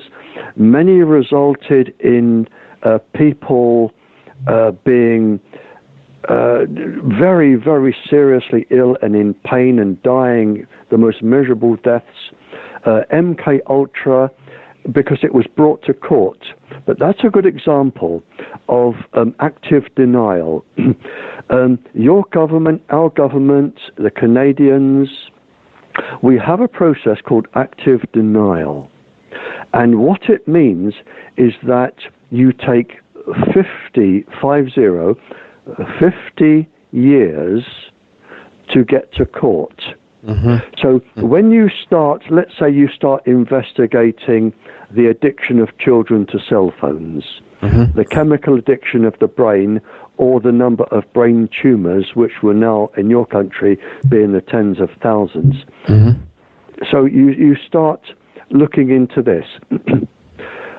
They have very, very clever lawyers and people who are anonymous, and they deliberately take 50 years for all of the information to be released. And as I say, in your country, MK Ultra was the latest. We've had 2 or 3 over here recently. Right. And after 50 years, when it gets to court, the first thing that a lawyer will say is, well, everybody involved is dead, so exactly who are you going to charge? And if that doesn't wash, they then say, well, anybody surviving this, the memories are impaired and cannot be relied on to give accurate evidence in court. Right. And if that doesn't wash, they come out with a third reason. They say this comes under national security. It is under the Official Secrets Act. We will not appear. We will not discuss this. You may settle this out of court, but we will not appear, and the case is closed. And in my lifetime in this country, I've known 9 such things to come to court. 2 in the last 2 years. One is coming up in the next month in the High Court in this country. And I know what they're going to say, but they always say the same thing. It's called active denial, and to this date, you have never, and we have never, had a government scientist or one of these people behind them in court in the dock. Yeah. In fact, the visible layers of the government and the judicial system protect the invisible secret government because they're intimidated by them, and they're controlled by them, and they're told through the central banks, which are used as means to control each country, that if you do try to do anything that's not acceptable, will just cause an economic crash the next day, which they can do. Oh, absolutely. Because we're on a It's fiat like that, money yeah. system now. Yeah, but this is why I'm calling, and I do in every country, for a Nuremberg-style trial. Right. And I think we will get there when people actually realize the number of deaths. And this is why I want one of those two gentlemen to do an expose on this. Right. They have contacts, and they may be able to just, if nothing else, alert the people. Yeah, it's a question of courage among the people who have direct knowledge. And there is one man in this country that you may have heard of doing a project just about like that in the area of advanced alternative energy generation technology, which the secret government has had for more than 100 years. They haven't needed petroleum-based energy since 1920 at least, anywhere in the world. And all of the inventors of the real available energy and propulsion technology are either intimidated or killed. And he has managed to contact people within the secret government far above president in their clearance, and gotten them to come forward on video with their real identities and tell what they have observed, risking their lives. This could be done in any area, including the EMF pollution. And he is planning a huge event early next year to bring them all together and suddenly expose the advanced energy generation technology worldwide. So he's really setting an example for some exciting things that could be done. That was one thing. The other is that when you talk about a small group of individuals that are pushing this forward, and you look at things like the smart meters, it's been traced back to United Nations programs, not by the rank and file workers there who are generally well motivated, but the top people of the United Nations, which was started in New York by the Rockefeller Foundation and the people behind that. Their motive is entirely malicious, and they're pushing forward mass lethal vaccination campaigns. They want to put smart meters in every residence in every country of the world. This is detailed in Agenda 21, official policy of the UN. So we have a few heavy-duty challenges to face with getting this changed. There are 2 points there, sir. Sure. With smart meters, excuse me, they're actually quite dangerous. Apart from the electromagnetic waves, they are it's already been shown, they are very, very easy to hack. Right. And once you hack a smart meter, let's take a sort of Mr. and Mrs. Smith in one of your houses. Okay? If I hack their smart meter, excuse me. If I hack their smart meter, I can watch through what it is they're using in their house, where they are at any time of the day or night. Right, right. Now, it doesn't take me more than 1 or 2 days to build up a pattern. I know that somebody is out the house at a certain time because of the energy levels, the water levels, the gas levels, because they change. Right. I know that somebody is always in the bath at a particular time. I know that somebody is always asleep or puts a baby to sleep at a particular time. I know somebody always goes out at a particular time. Right. So within 2 or 3 days, I will have, without even going into your house, I will have your daily routine weighed off. If I did it for a week, it would be absolutely bomb-proof, my information. Right. All I've got to do then is say, now, how do I go in and rape this woman? How do I go in and rob everything in this house? Right. How do I go in and kidnap this child and hold it to ransom? Right. I know exactly, by looking at the gas, the water, the electricity, I know where everybody is going to be because of what they're using. We know televisions use a particular amount. We know hot water systems. We know beds use if there's an electric bed that sits up. We know the power used by everything in the house. So I know where you are. I know where the water is running. You have a psychological profile on what programs they watch and everything. Absolutely. Yeah. So if I was in organized crime, I could think, right, I know the best time to go in this house. I know when I cannot be detected. I know when they're in bed. I can go in when they're in the bath because they're not going to jump out. If I want the child, I'll get the child. If I want the woman, I'll get the woman. If I want the man, I'll get the man. Or when they're all out, I'll just go in. So an organized crime will have this access to every single living dwelling. Right. And remember that the analog meters that were there before that were all replaced were working just fine.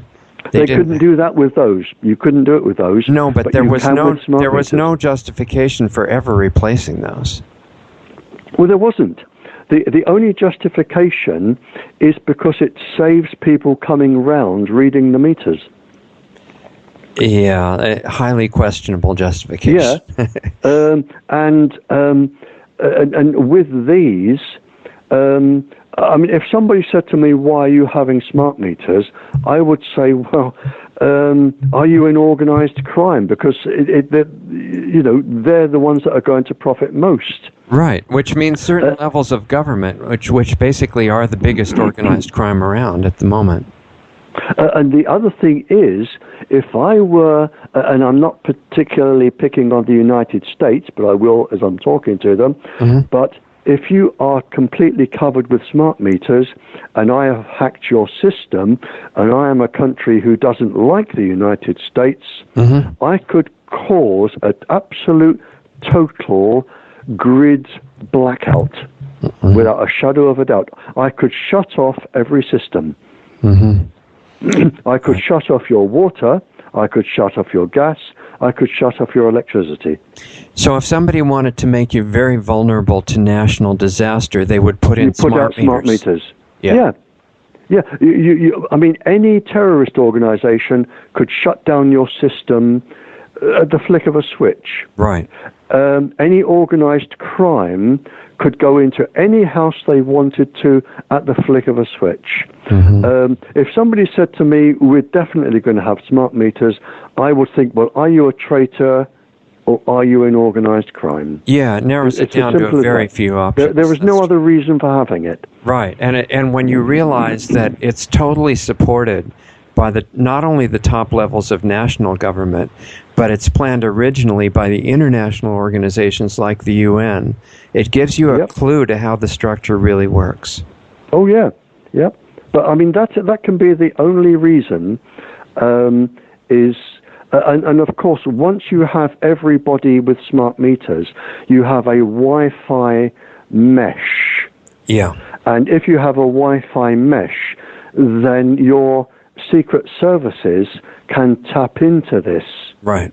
And they can tell where you are in your house. They can tell how many people are in your house. Right. For instance, if you have illegal immigrants, if you are claiming the house is empty, if you are paying rates or whatever for two people and you have 5 in there, I mean, any government department can actually tap into this and say, we know how many are in your house, what they're doing, where you are, you are not telling us the truth.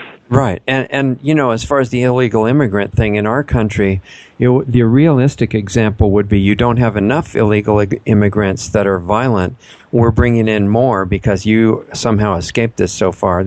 In the U.S., they're bringing in violent immigrants so fast that they hope it'll be an excuse for complete martial law soon. And it's you know, even the appliances are all being replaced now by new generation appliances like dishwashers with cameras in them.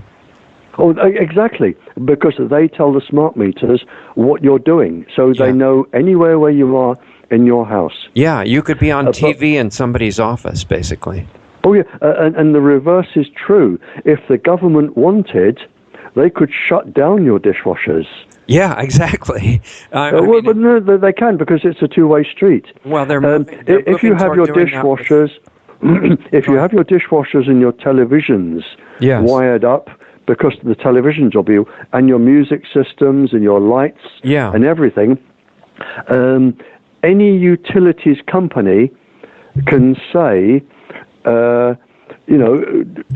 we are putting an increase of 10% on our bill. If you don't want it, we'll flick this switch, and none of you will have your dishwashers working, or none of you will have your TVs working. You pay it, or we flick the switch. It's also it's a convenient way to censor programs that might be questioning the system as well.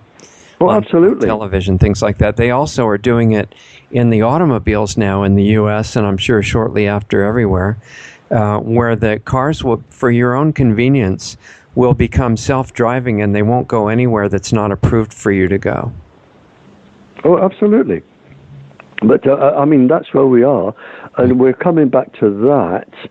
And with all of these, according to, and I'm coming right back to where we started, according to your government and its publications, which have been released under the Freedom of Information Act, you are going to lose a half of your healthy children every 20 years. Right. Right. As simple as that. And that's if you don't have the synergistic damage happening between negative technologies, because the world of the microwave technology is interacting with other things that are being put into the public at the same time. Right. May I also just? I only have. We're watching the clock. Yes. I'm watching the clock. Yeah. You're only going to have 3 minutes to go to your next appointment. I'm sorry. Oh no! I've actually got 12. Okay. No, I mean 12 now, but 3 minutes after that to get ready for your next appointment. Oh, yeah, I have to feed my dog. Yeah, he's running around me like Indians around a wagon train here. Tell him it's my fault. That's okay. Could I just go into a philosophical reasoning here? Yeah. There's something I feel quite strongly about. Mm-hmm. And when somebody says to me, why do you do this?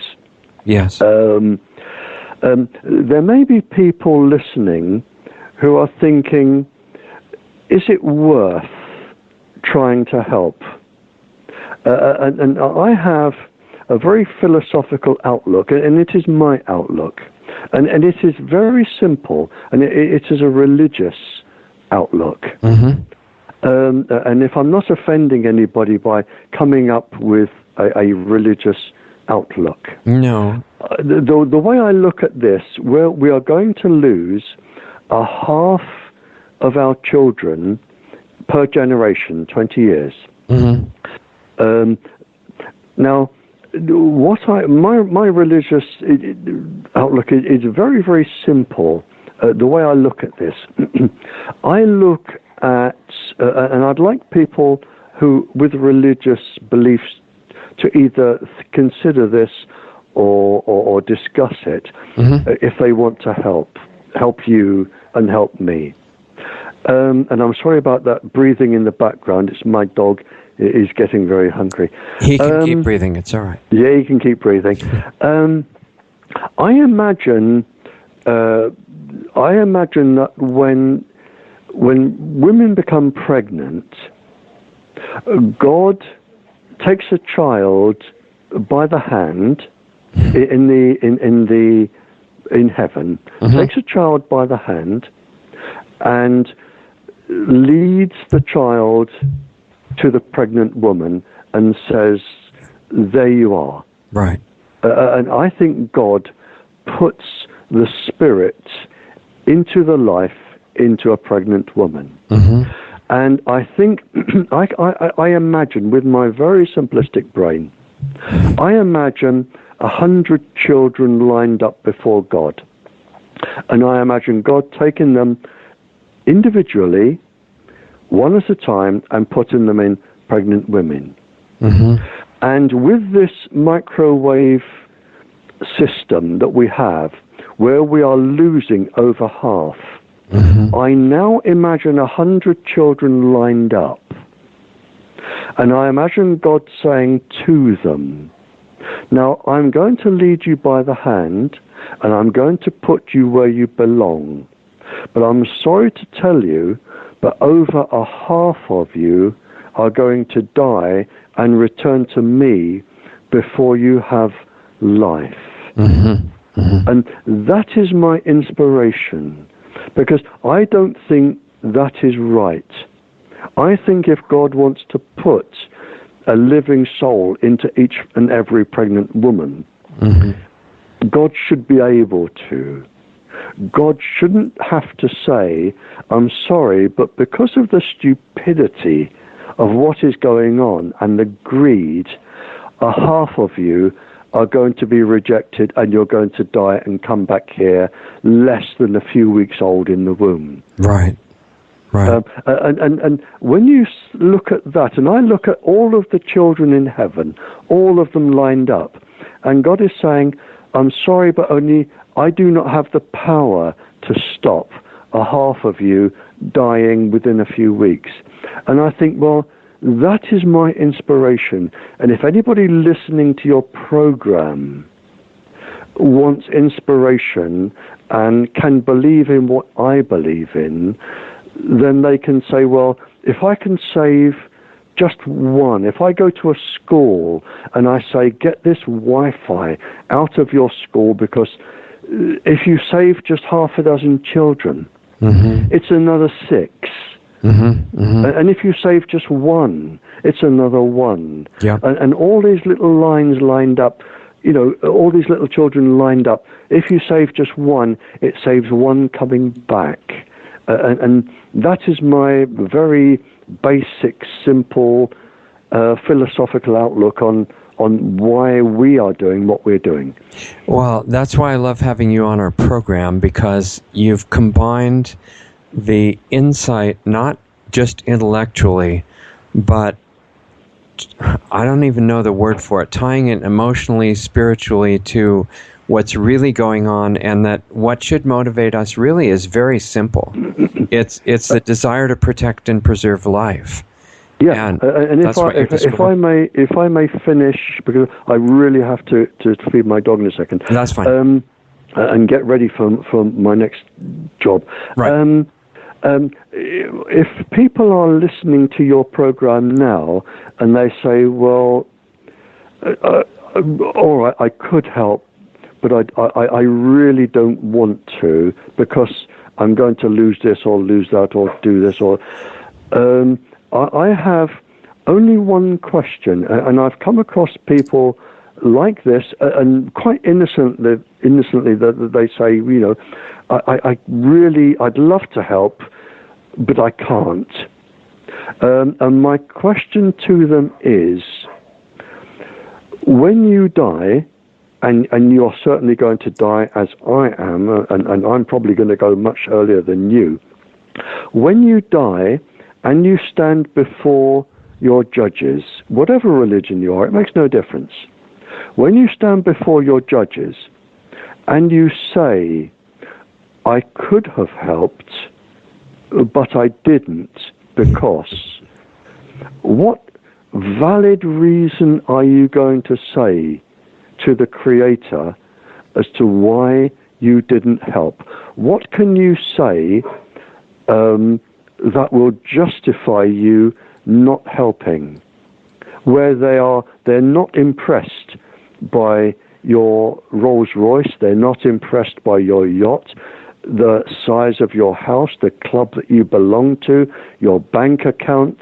You are standing there naked, as you will be, and they will be looking at you. And there is no lying. There is no lying in this realm, in this dimension. And you are saying to yourself, or saying to them, I could have done something, but I didn't because. What is that because that will pass this jury or this judge?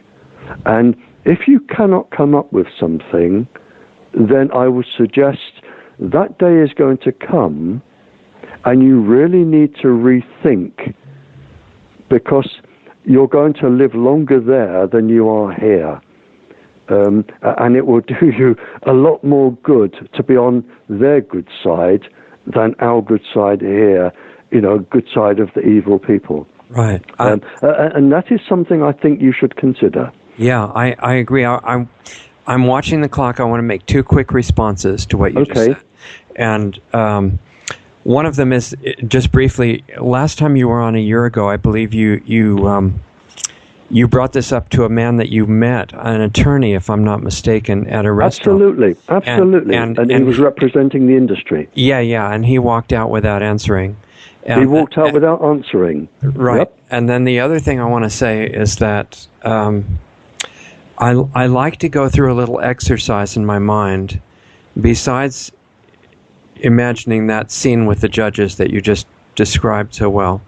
And that is that you're there, and that's in the future at some point, whether it's tomorrow or 20 years from now or whenever it is. And you're saying, boy, I guess I don't have a very good excuse.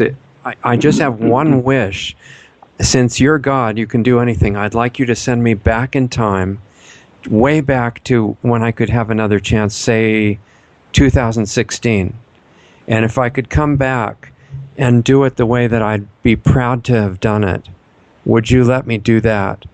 And the answer is yes, and here you are. Absolutely, and I agree with that 100%. I do believe that you could come back and sort of improve yourself. I do agree with that. So what if that already happened, and here we are back? What are we going to do? Yeah, absolutely. Absolutely, you're absolutely correct, sir, and I really do have to go. Okay, all right. Thank you, Barrie. Could we do this another times in the future, sir? I was going to ask you if you'd be willing to do that. Not absolutely, too long. Sir. Absolutely. Okay. May I wish you luck with the paper you're writing and the talks you're doing, and if you can, please try and get hold of one of those gentlemen. I will, and tell your dog we're really sorry. Yeah, I'll tell him that. Scooby, the gentleman says he's really sorry. Yeah, we'll do better. No, he wants his dinner. He doesn't want excuses. I know. Give me the food. Yeah. Okay, sir. All right. Thank you very much. All right, Barrie. Bye. Okay, so there goes Dr. Barrie Trower, and it's always amazing to me when I get to share the information from him, and it was like I told you I thought it would be, that his motivation is very simply put, and he put it in these words, to reduce human suffering, to reduce suffering in general. Because actually it's not just humans, the entire biosphere is suffering from Wi-Fi and all these other parallel agendas that are in place against us. And I'm just really in awe of people that are working for that reason. That's the honor of working with Doug Diamond and all these other people that are allies in trying to educate the public about things that can save them from being in really unpleasant situations later in life. We don't really need any super complex reason to work for these things. Basically, it's just a realization that we're all in the same family, we're all allies, and even the people that are currently playing the part of the bad guys in this epic drama that's unfolding around us, my feeling really clearly is that they're deeply confused, and they have the same ultimate real interest that we do. They think they have the interest to dominate and enslave and eradicate humanity. I mean, that's clearly the way their agendas are working. But in reality, they're actually still conscious beings, human beings. They're just not conscious in the sense that they remember what's actually in their best interests. And I know we brought up the idea of addiction with Barrie today, and in a way, it really struck me that what we're talking about is addiction, because Barrie mentioned that the kids get addicted to their cell phones, which I thought was a great point. I mean, that's a physical and psychological addiction. And if you remember, I just said, well, you just take down these cell towers, and in a country, which we were talking about, a country where the I don't think he would specify which one, but he gets contacted and consulted by royalty all the time, And it was a king, he said, who had this contract going on where they were putting up cell towers and other things were happening, and they didn't know what to do to get rid of it. And I said, well, just, accuse them, indict them of crimes against humanity and put a stop to it. And he said, well, it's not that easy because everybody's addicted to the cell phones and other devices. And to me, I totally understand what Barrie's saying, but at the same time, if it's going to kill you, how can you justify letting it kill you by the fact that you're addicted to it? You just have to stop. And if you're addicted to heroin or cocaine or cigarettes or alcohol or anything else that you see is going to kill you if you don't leave it, maybe I'm missing something, but to me it seems like, well, then you have to leave it. How many other choices are there that make any sense at all? None. So, besides, I'm absolutely positive that with the brilliance in humanity that could invent and probably has invented all the alternative technologies that we need that could communicate in ways that don't give you brain tumors and don't give you cancer and sterility and a few other things like that. All we really have to do, we don't need government programs to encourage the invention of things like that. They've already been found. We need a government program to stop killing the inventors. And I think that would pretty much take care of it. So, the current situation is very dangerous. It's not just in the country that Barrie was talking about. It's in the U.S., it's in countries all over the world. And the information that what these things really do to your health, for example, it's being suppressed. It's being violently suppressed. And even though, the people working on each issue, like EMF or vaccines or, nuclear power, drugs in medicine, chemical agriculture, GMOs, all these things, it's fine that they focus on their one chosen issue as the most important because that's where they're best used. But it would really be good if everybody, whatever their chosen issue happens to be, that they have some realization of the context and the bigger picture.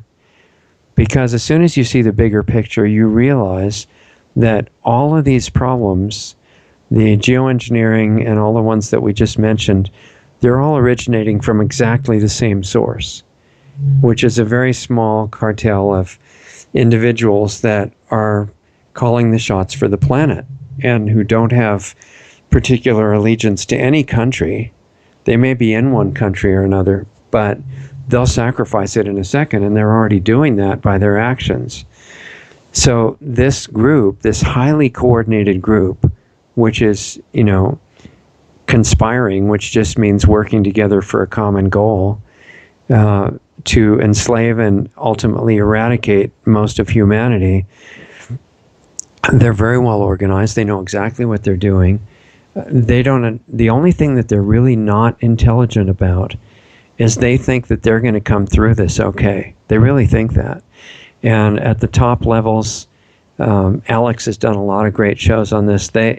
It's like a religious belief that they think that they're going to merge with computers and have what's called the singularity and become immortal, uploading their consciousness into programs that are in software. That's not really very smart. They're technically very clever and they have millions of details in their minds and, can impress people with their unintelligible language, but that's not really intelligence.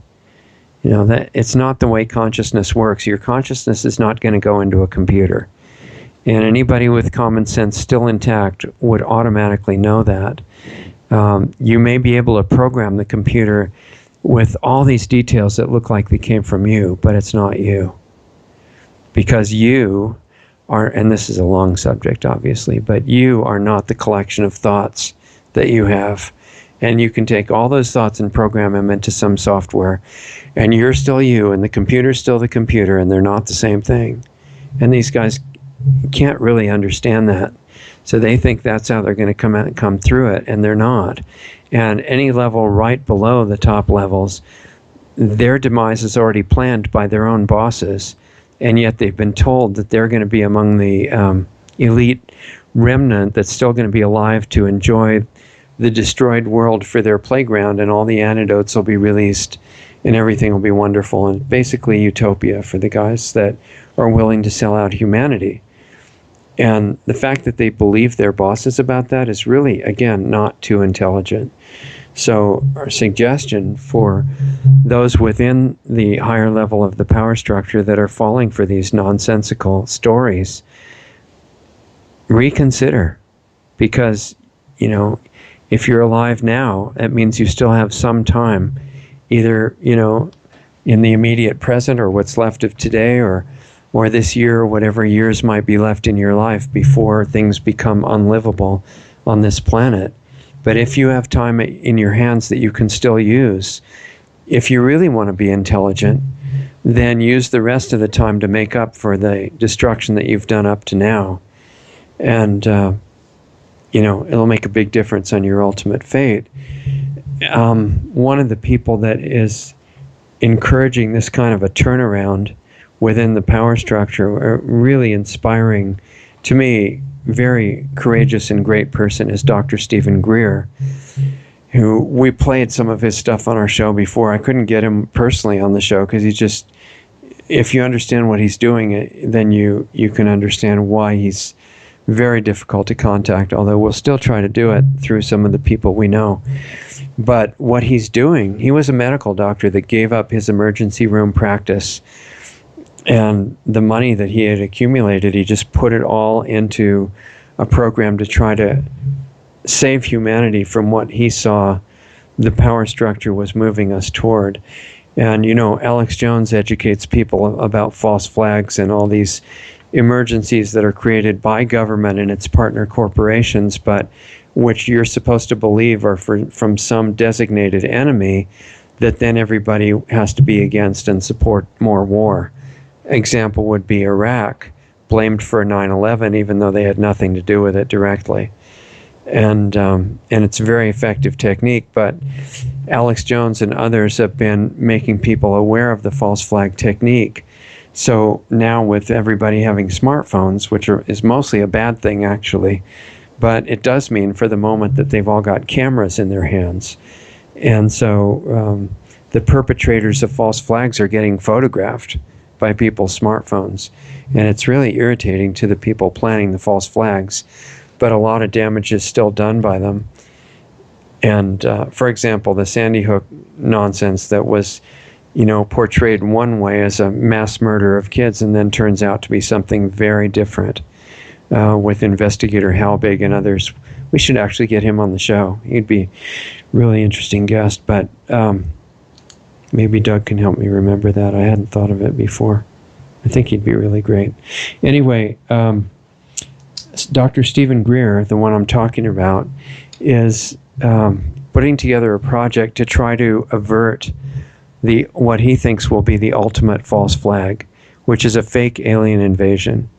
And I think there's a new Independence Day movie just coming out, but the first Independence Day also was this really dramatic drama about an invasion of evil aliens who go light years through space to just blow up American cities and take over the world. And as Stephen Greer points out, this is really ridiculous because, first of all, if they have the technology to travel interdimensionally way beyond the speed of light and come here, them taking over the world would take a few seconds and they'd just have us all vaporized immediately. They wouldn't be getting ready to, you know, invade like the U.S. soldiers did in Iraq. In Iraq, they would, you know, they have other ways of doing things. And the universe is full of intelligent life, as Dr. Stephen Greer has documented. It's not a theory. He's actually talked to people with very high clearance in the U.S. government and others that have been involved when they shot down interstellar craft and murdered the occupants, took them, reverse engineered the technology, and kept the bodies. This is not fantasy. It's not theory. It's not, some imagination. It's actually happening. And what Stephen Greer did is he got people to risk their lives, give their identities, go on video, and give extensive detail of exactly what they had to do. And it was cross-corroborated by people who didn't know each other, working on similar programs for different parts of the military and the government and secret organizations within it, that even the president is not allowed to know details of. And they do verify that it's building up now psychologically to the staging of an hostile alien invasion using reverse engineered technology and faster than light aircraft and things like that, which the U.S. government now has. And they have the stagecraft to fake nasty aliens coming to kill everybody. And this could easily be used as the final excuse for the elimination of all remaining pieces of rights and freedoms that people may have. So with that knowledge, not just theory, but absolute knowledge in place, Stephen Greer is working on this huge disclosure project. In fact, his original movie that's out and freely available, you don't even have to rent it on the internet right now, called Disclosure, or Sirius Disclosure. And Sirius is Sirius. What he's doing now is he's got enough backing together to give some protection to inventors and people that from inside the power structure that know from direct experience about these advanced energy technologies. He wants free and clean energy sources, which he says have been available since the 1920s at least, released worldwide for free, open source to absolutely everybody at the same time, and disseminated all over the world so fast that they can't be stopped. He wants the inventors to come together and give him the technology. They can be compensated, but not billions of dollars that they might be trying to get if they just wanted to make money on a patent. They have to actually see that the objective here is to make sure that humanity is not destroyed. So he's planning a big event. I think the tentative target is sometime early next year, where there's this gigantic concert televised worldwide, and all the high A-list level performers that they can get to come to it, which will be a lot, and all these people that have agreed to come out and risk their lives to give the real information, the real testimony of what our governments have been involved in for decades, and release free energy and free propulsion technology to the whole world at once. I think it's a good idea. I mean, this is like incredibly valiant project that he's involved in. So I would recommend to look at, I think it's SiriusDisclosure.com, and also Dr. Stephen, Steven Greer, Greer, on the internet, and watch all the free YouTube videos that you can. He was recently on the Carol Rosin show, Rosin. I'd like to get her on the air too. Haven't been able to reach her yet, as she's a close associate of Dr. Greer. And he was explaining the offer and this call for people to come out with their technologies and let his backers protect them, and be willing to give the technologies open source to prevent the ultimate false flag, which he says is being fast-tracked now. And he said there are indications that they're getting ready to do it. For example, remember, it's going to be subtle and not necessarily direct. And he's giving the example that Hillary Clinton's campaign for president is saying, oh yeah, I think we'll look into all this secret information about what the government's really been doing with UFOs. And people who don't understand the situation said, oh great, finally an honest, president. No.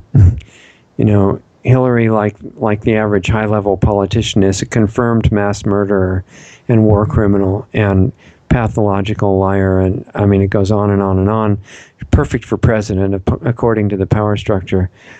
She'd be ideal, and apparently is the choice for what they would like. But the fact that she is setting up the expectation for disclosure like that and giving people hope who have legitimate ideas that this could be done in a really benevolent way, this could lead up to a disclosure statement such as, well, we just can't be dishonest anymore. Government really is your servant, and we have to tell you the truth. The aliens are attacking, and we're really sorry. We believe in freedom and the Constitution and everything wonderful for humanity, but we have to take away all your rights and declare ultra martial law in order for us to have a chance to save you from the attacking aliens. This could well be the disclosure that's coming that she has actually alluded to. And so Stephen Greer's project is trying to head that off. The reason this is all relevant to our discussion of Wi-Fi with Barrie Trower is that the same people that will bring you the fake alien invasion are bringing you Wi-Fi right now, and cell phones that give you brain cancer, and food technology that gives you total sterility in 3 generations, cancer and organ damage along the way, agriculture based on chemical fertilizers that then make chemical pesticides necessary. These are the same people that have done so much for you and are working so selflessly, for humanity, obviously. And I did mention chemical fertilizer, not as a mistake. I didn't mean to say pesticides. People need to realize the reason that pesticides have a great market is because chemical fertilizers come in first, wipe out the delicate balance of the soil microorganisms. The plants end up nutritionally unbalanced, unhealthy, their immune system's damaged, and the insects, which are not a mistake of God, they have a function to do, and they have to watch for unfit plants and whole crops that are not healthy, and they come in and wipe them out so that they don't proliferate health-destroying plants. And so then you apparently need a lot of pesticides, right? That's because, first of all, of the chemical fertilizer. So the same group of individuals at the top of the power structure that is trying to get ready fast enough to bring you the fake alien invasion is already bringing you a food supply that's meant to destroy everybody, and is doing a really great job making everyone sick, and a perfect setup for victims of the medical industry to get addicted to medical drugs for their whole life. And Dr. Cousins, has told us several times about the goals of the medical industry being to get everybody on drugs, and they're a long way towards that already. So this is where the Wi-Fi problem is actually coming from. And the smart meters, it's not just some little rogue part of the government. It's a United Nations program known as Agenda 21. Recently, last September, I think it was, changed to Agenda 2030 and speeded up, put on fast track for Agenda 21, with most of the media still saying it doesn't exist, to keep you super confused. And if you get enough injections, you won't be able to get unconfused either. And they're moving on all sides, as Alex Jones points out. And the CDC cover-up recently put into this movie Vaxxed, that people have been talking about is the same sort of thing. It's our guest Rima Lebo, Dr. Rima Lebo, who's been on several times, clarifies that the CDC, which people think is the Center for Disease Control, in her opinion, is actually the Center for Disease Creation and is doing a great job. And that's why they cover up things like the fact that these little irritating details like vaccines cause autism, which is undeniably true now, and the Vaxxed movie pointed that out. But that's the tiniest little bit of the crimes of the higher level of the medical industry. Even though there are the best people, some of the best people are in the medical system, working with the best motives. Dr. Stephen Greer is in it.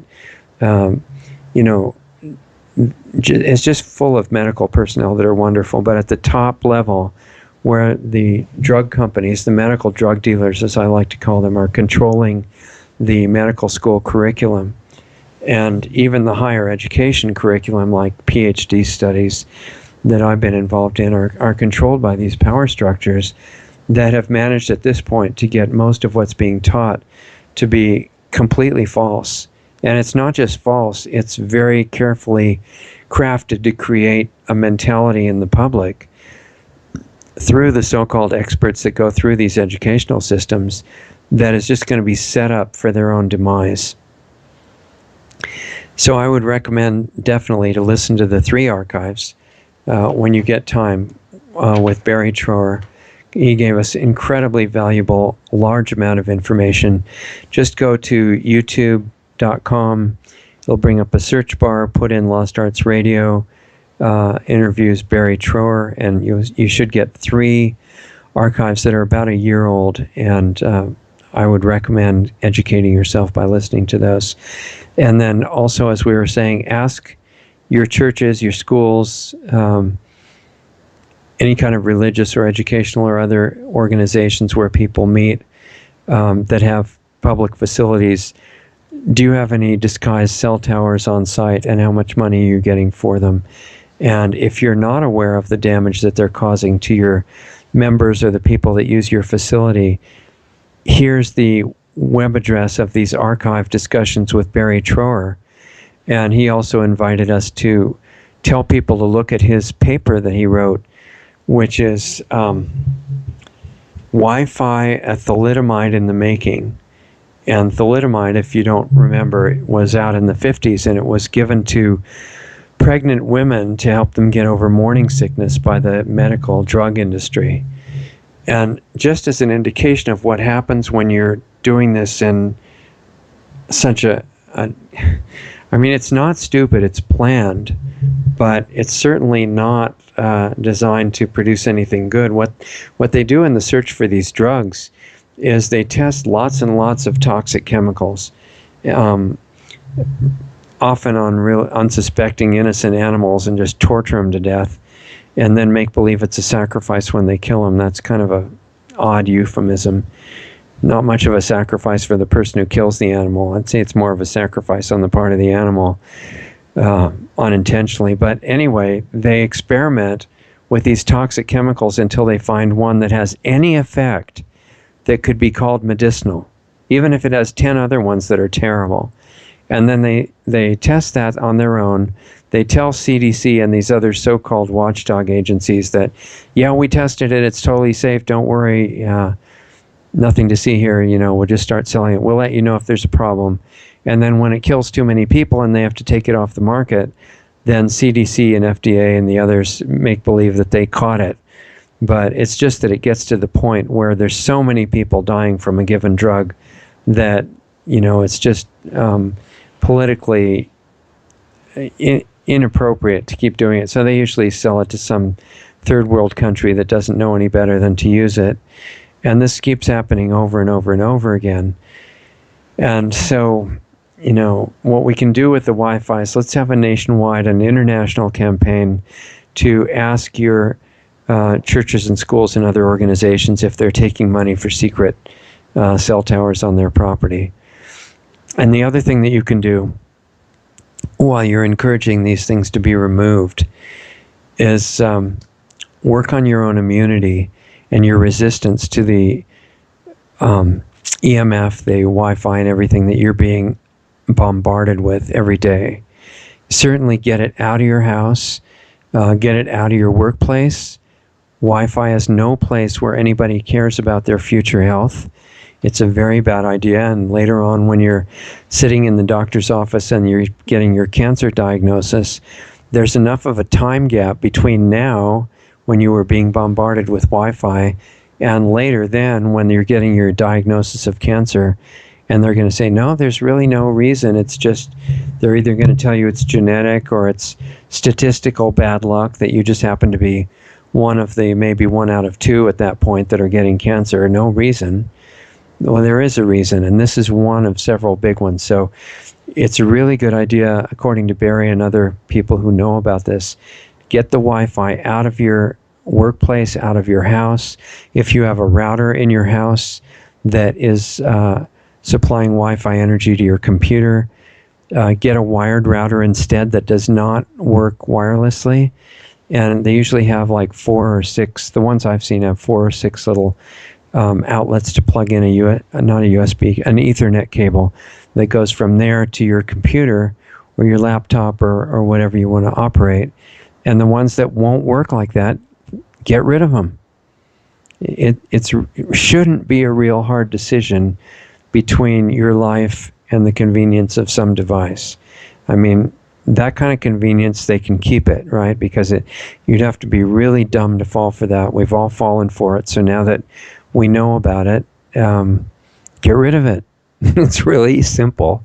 And if you have somebody that has the test equipment to come and check out your home or your office and see what kind of incoming bombardment is actually happening, since it's not physically visible, you have to have it tested with certain kinds of equipment. I know in the Arizona area around Phoenix, I know there's a guy named Paul Harding who has a site called totalemfsolutions.com. And you can look at that and see it as an example for what to look for in your own locality. Somebody that can come to your house, come to your office and say, yeah, look, here's the radiation coming in. It's coming from this direction. There's a bank of smart meters across the street over here. I mean, calling them smart meters is like calling chemtrails some kind of engineering. It's an electronic assault. But there are things you can do on the outside walls of your house, if they're done by somebody who really knows what they're doing, that will not let that radiation come into your bedroom, hurt your kids and destroy your sleep, give you bad dreams, and do more stuff like that. And it's worth looking into. There are things, even if there's glass windows between you and the EMF across the street, or the cell tower that's 500 yards away or something like that, there are now coatings that you can put on glass that will reflect that out. And at least you'll have a place to sleep where this is not affecting you. And these experts like Paul Harding and I'm sure many others across the country can recommend which kinds make sense in your house after you've replaced your Wi-Fi with solid cables and stuff like that. And that article that I mentioned from Barrie Trower, Wi-Fi, a thalidomide in the making, go online. You can get it for free. Just put it into a search engine. I like to use DuckDuckGo. That's one that is not connected to Google. Startpage doesn't track you, but they are connected to Google. They're like a Google clone, I think is what they're called. And the reason Barrie called his paper a thalidomide in the making is because in the 1950s, they were giving this ridiculous poison to pregnant women, and the people giving it to them were really respectable looking. They were wearing white coats. They might have had stethoscopes around their neck, and they said, oh yeah, this is the scientific solution and remedy for morning sickness. This is people that have no clue what the drug industry is about and how they come up with these so-called medicines. And they had more than 10,000 deformed babies. Half of them just died. I guess those were the lucky ones.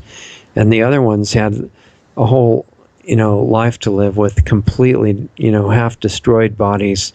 And I'm sure it affected their brains. And it was a total mess. And it was all because we've been trained to believe these experts who test toxic chemicals for one that they have a selling point on. And then we buy them. We actually pay money for this kind of stuff because we're so brainwashed into being, really complete idiots, not intentionally, but, we've been educated like this since the beginning to have total trust for authority figures. And what's even more amazing, actually, is that thalidomide, which you think would be banned from the planet, is still used. Guess what it's used in? It's given to cancer patients. It's not funny. I mean, I'm sorry to be laughing, but it's just so bizarre. I mean, it's too unbelievable to even be in a decent science fiction movie, because they're already giving cancer patients again, this is a word like geoengineering. Chemotherapy sounds really scientific and respectable, right? So what is it really?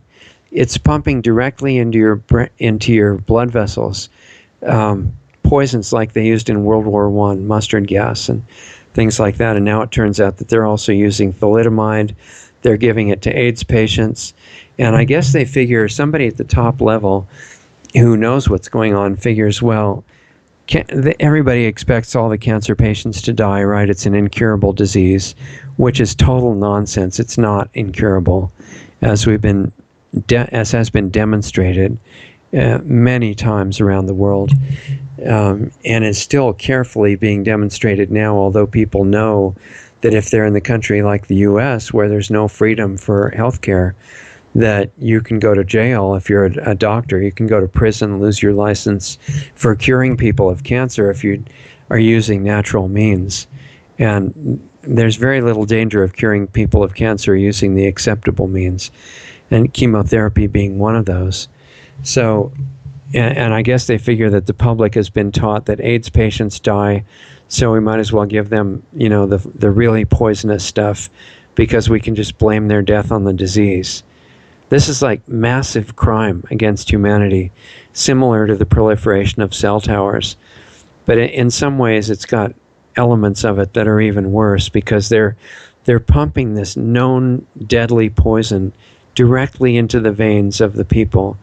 The doctors are trained that if you don't do this, which is called the standard of care, we're just going to take your license and fine you and put you in prison. So take your choice, do whatever you want. And there are a lot of physicians that I've talked to personally that they do give chemotherapy to their patients because they don't want to lose their license or go to prison or be accused of murder for not doing it. And they give vaccines to patients even though they know it's going to really damage them, and that, like Dr. Molden said on our show, every single vaccine causes brain damage and organ damage without exception.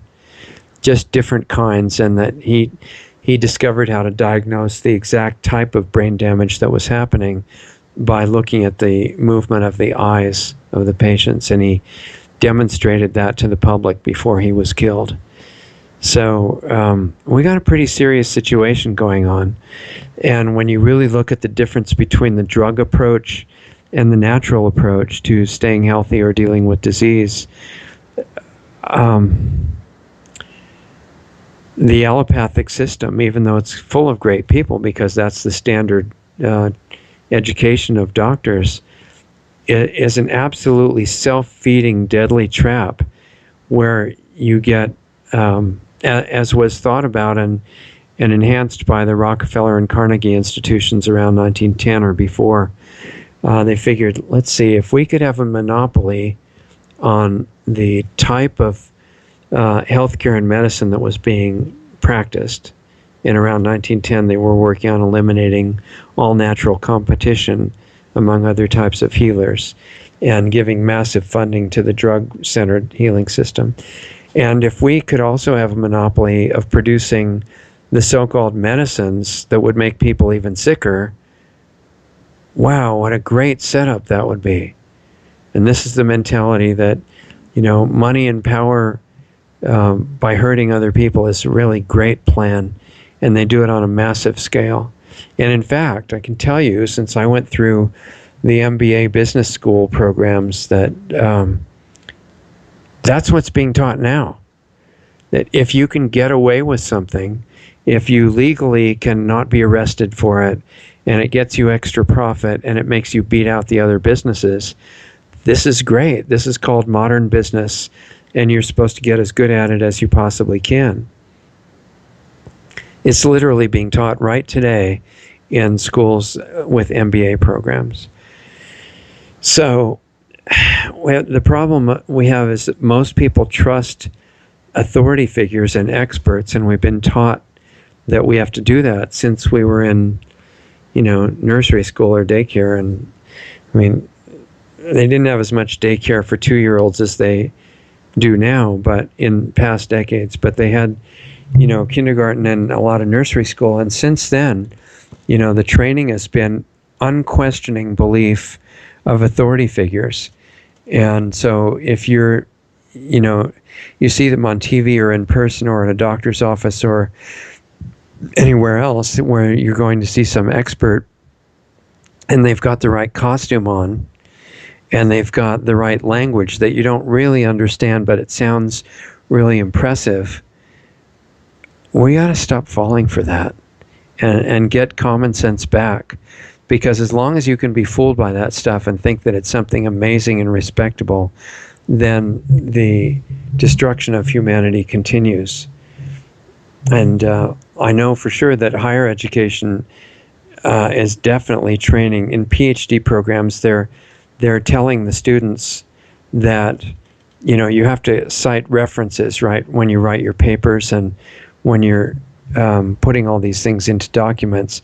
And if the best references that you can possibly find to put into your papers are from government agencies or articles from the most supposedly respectable journals. And I've talked to the owners of those journals, and they are controlled by their sponsors for the most part. I asked them if I could put an article in that journal, for example, that said that these so-called incurable diseases could be cured without drugs and without surgery, without radiation and all these things. Would they print it if it was well researched and proven? And they said absolutely not. This was the owners of several scientific journals. They said our sponsors would be very upset, and even if they were one of the few that were not controlled by sponsors, there are other organizations within government and within the medical industry that would attack them immediately for anything like that was written, and they would be in a lot of trouble. So those are the most reliable sources of reference that students in higher education, PhD programs, and health and other things are being taught to point to as if they can't be questioned. It's like a religious cult where you can't question the teachings at all, or else that's blasphemy and you have to be punished. That's what science has degenerated into. And it used to be that for somebody to practice science, it didn't matter what school they went to. It didn't matter if they won Nobel Prizes or what exactly their degree was in.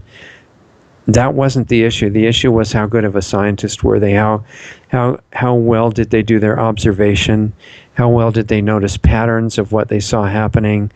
Then they had to come up with theories of what those things meant and why what they observed might be happening, and then they had to devise experiments to check it over and over again to see if it happened the same way. That was what defined a scientist in the best sense of the word. And now scientists are brainwashed in the higher education programs, and then they're hired by most of the big jobs with high-paying, big money jobs are in industries that are playing their part in destroying the biosphere or surveilling or damaging humanity in some way. They have the money because they're indirectly connected with the central banking system. And we, as the people who live on the planet, have to use our creativity and our inspiration to find alternatives to these things and change the system before we don't have time to do that anymore. So in order to think clearly, your body has to be running clear, healthy. You can't be on drugs. You got to get off of drugs in a way that's safe. I'm not saying just drop drugs, because that could be dangerous. And besides, I can't give medical advice, remember, so I won't. But if you don't get off drugs in some safe way, maybe your doctor can help you do that if it's a really enlightened doctor, then your brain's not operating normally, and who knows what it's going to come up with. You got to learn again how to use sunlight, fresh air, water, grounding, organic food. Never eat anything that's not at least organically grown, because these days, if it's not organic, if it's what Whole Foods and some of the other natural food stores call conventional, that's a misleading, false term. What's called conventional food in the grocery store or the natural food store should say grown with poison. And eating it is not a smart idea. Even if it's non-GMO, that's just a distraction, because it can still be soaked with Roundup. They harvest corn with Roundup because it happens to dry up the plant. These farmers that are, big corporate farmers, or even some smaller ones that are totally out of touch with why you don't want to drink pesticide with your food, and that doesn't make you a tough guy, it makes you a really unfortunate victim.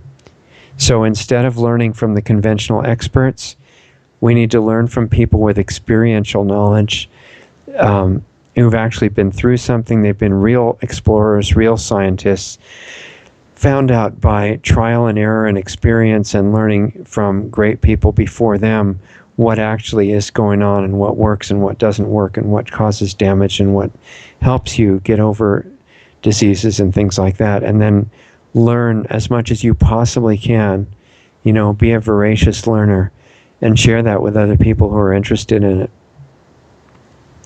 So that's kind of in line with the school that I've wanted to build for a long time. And if something happens where we get a source of money that's not full of strings attached to bad conditions that mean that we couldn't use it anyway, I'd still like to do that. I had my first idea of building a real school with the exciting kind of real education in it when I was in junior high school and started fooling around with putting different plans down on paper. And in the last 5 years or so, that was a long, long time ago. But in the last few years, I've gotten really elaborate detail of a center that could be built to give people an experience and a taste of what real education could be like.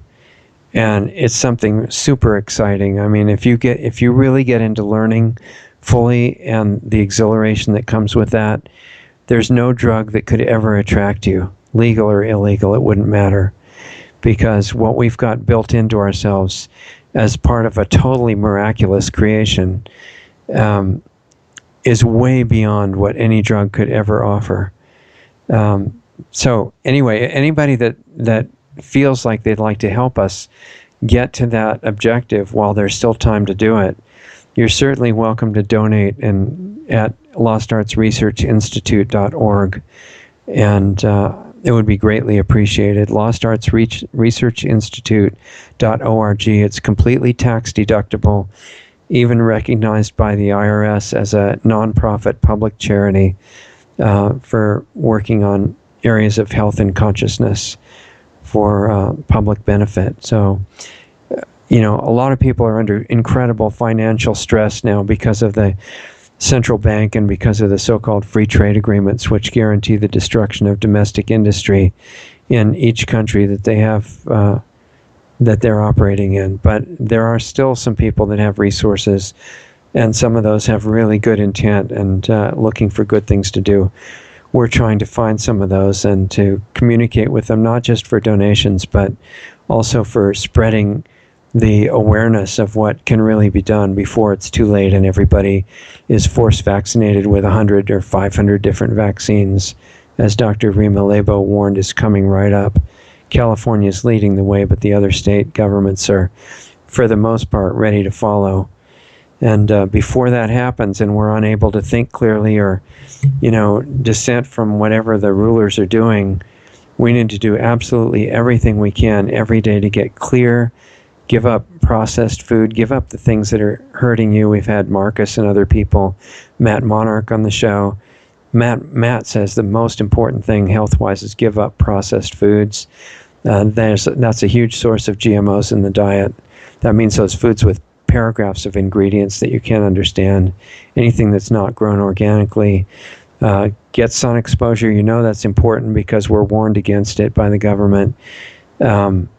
Learn as much as you possibly can. Get detoxed.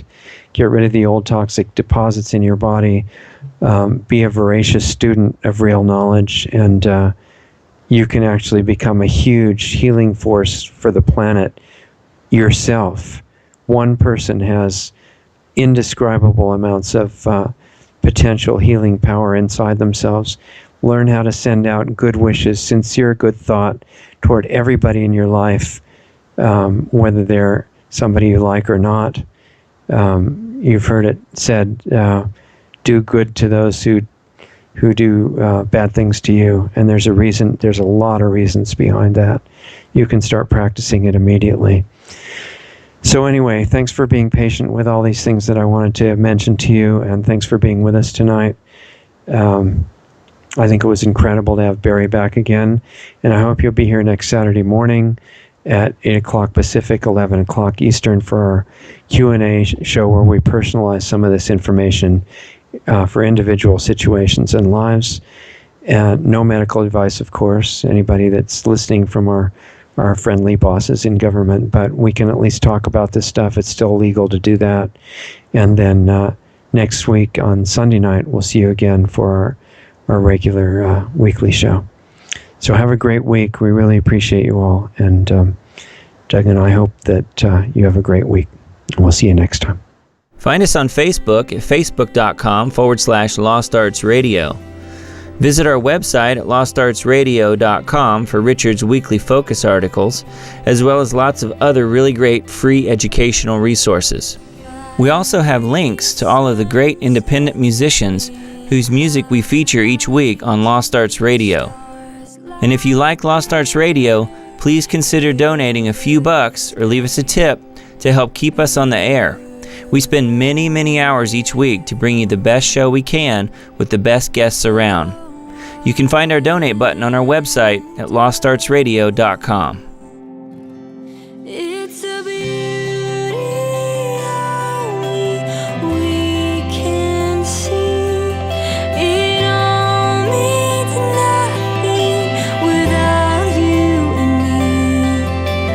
Only we have this gift inside to be the love in this world.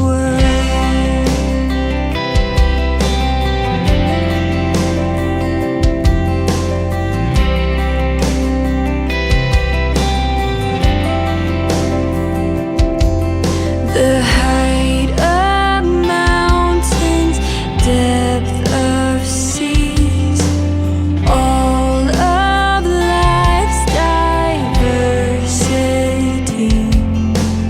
Beautiful, so wonderful.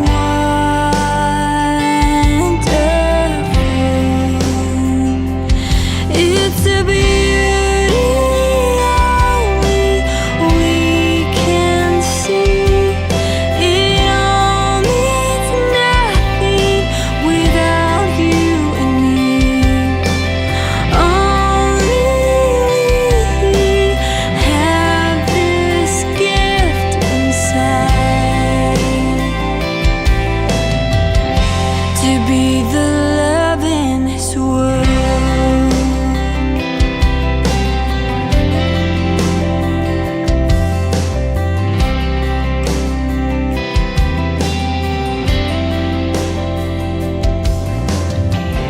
It makes us different than other creations, knowing beauty and love.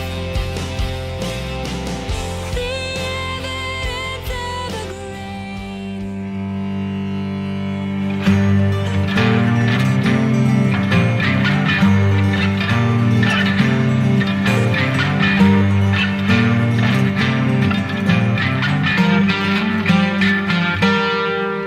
See how when you hold me, how gently I unfold. See how you can really just open me wide.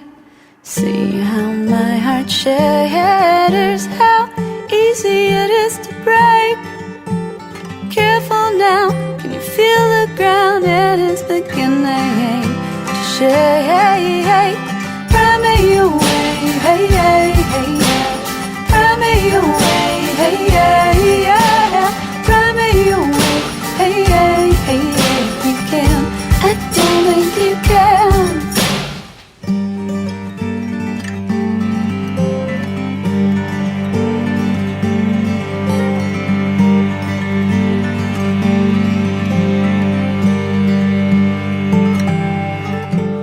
Feel how cold the air can be, how he can be lost so quickly through the window of opportunity, just like a draft in the night. See how words can twist and hands can ring like phones inside empty homes when nobody's there to hear. Oh, do you hear me, dear? Oh, drive me away, hey, hey, hey, yeah. Drive me away, hey, yeah, yeah. Drive me away, hey, hey, hey, yeah. If you can, I don't think you can. We are black and blue. There are more than two colors to be here, and this history won't make me. Oh, oh, yeah. Drive me away, hey, hey, hey, yeah. Drive me away, hey, yeah, yeah. Drive me away, hey, hey, hey, yeah. If you can, I don't think you can. I don't think you can. You can. See how when you hold me, how gently I unfold. See how you can really just open me wide.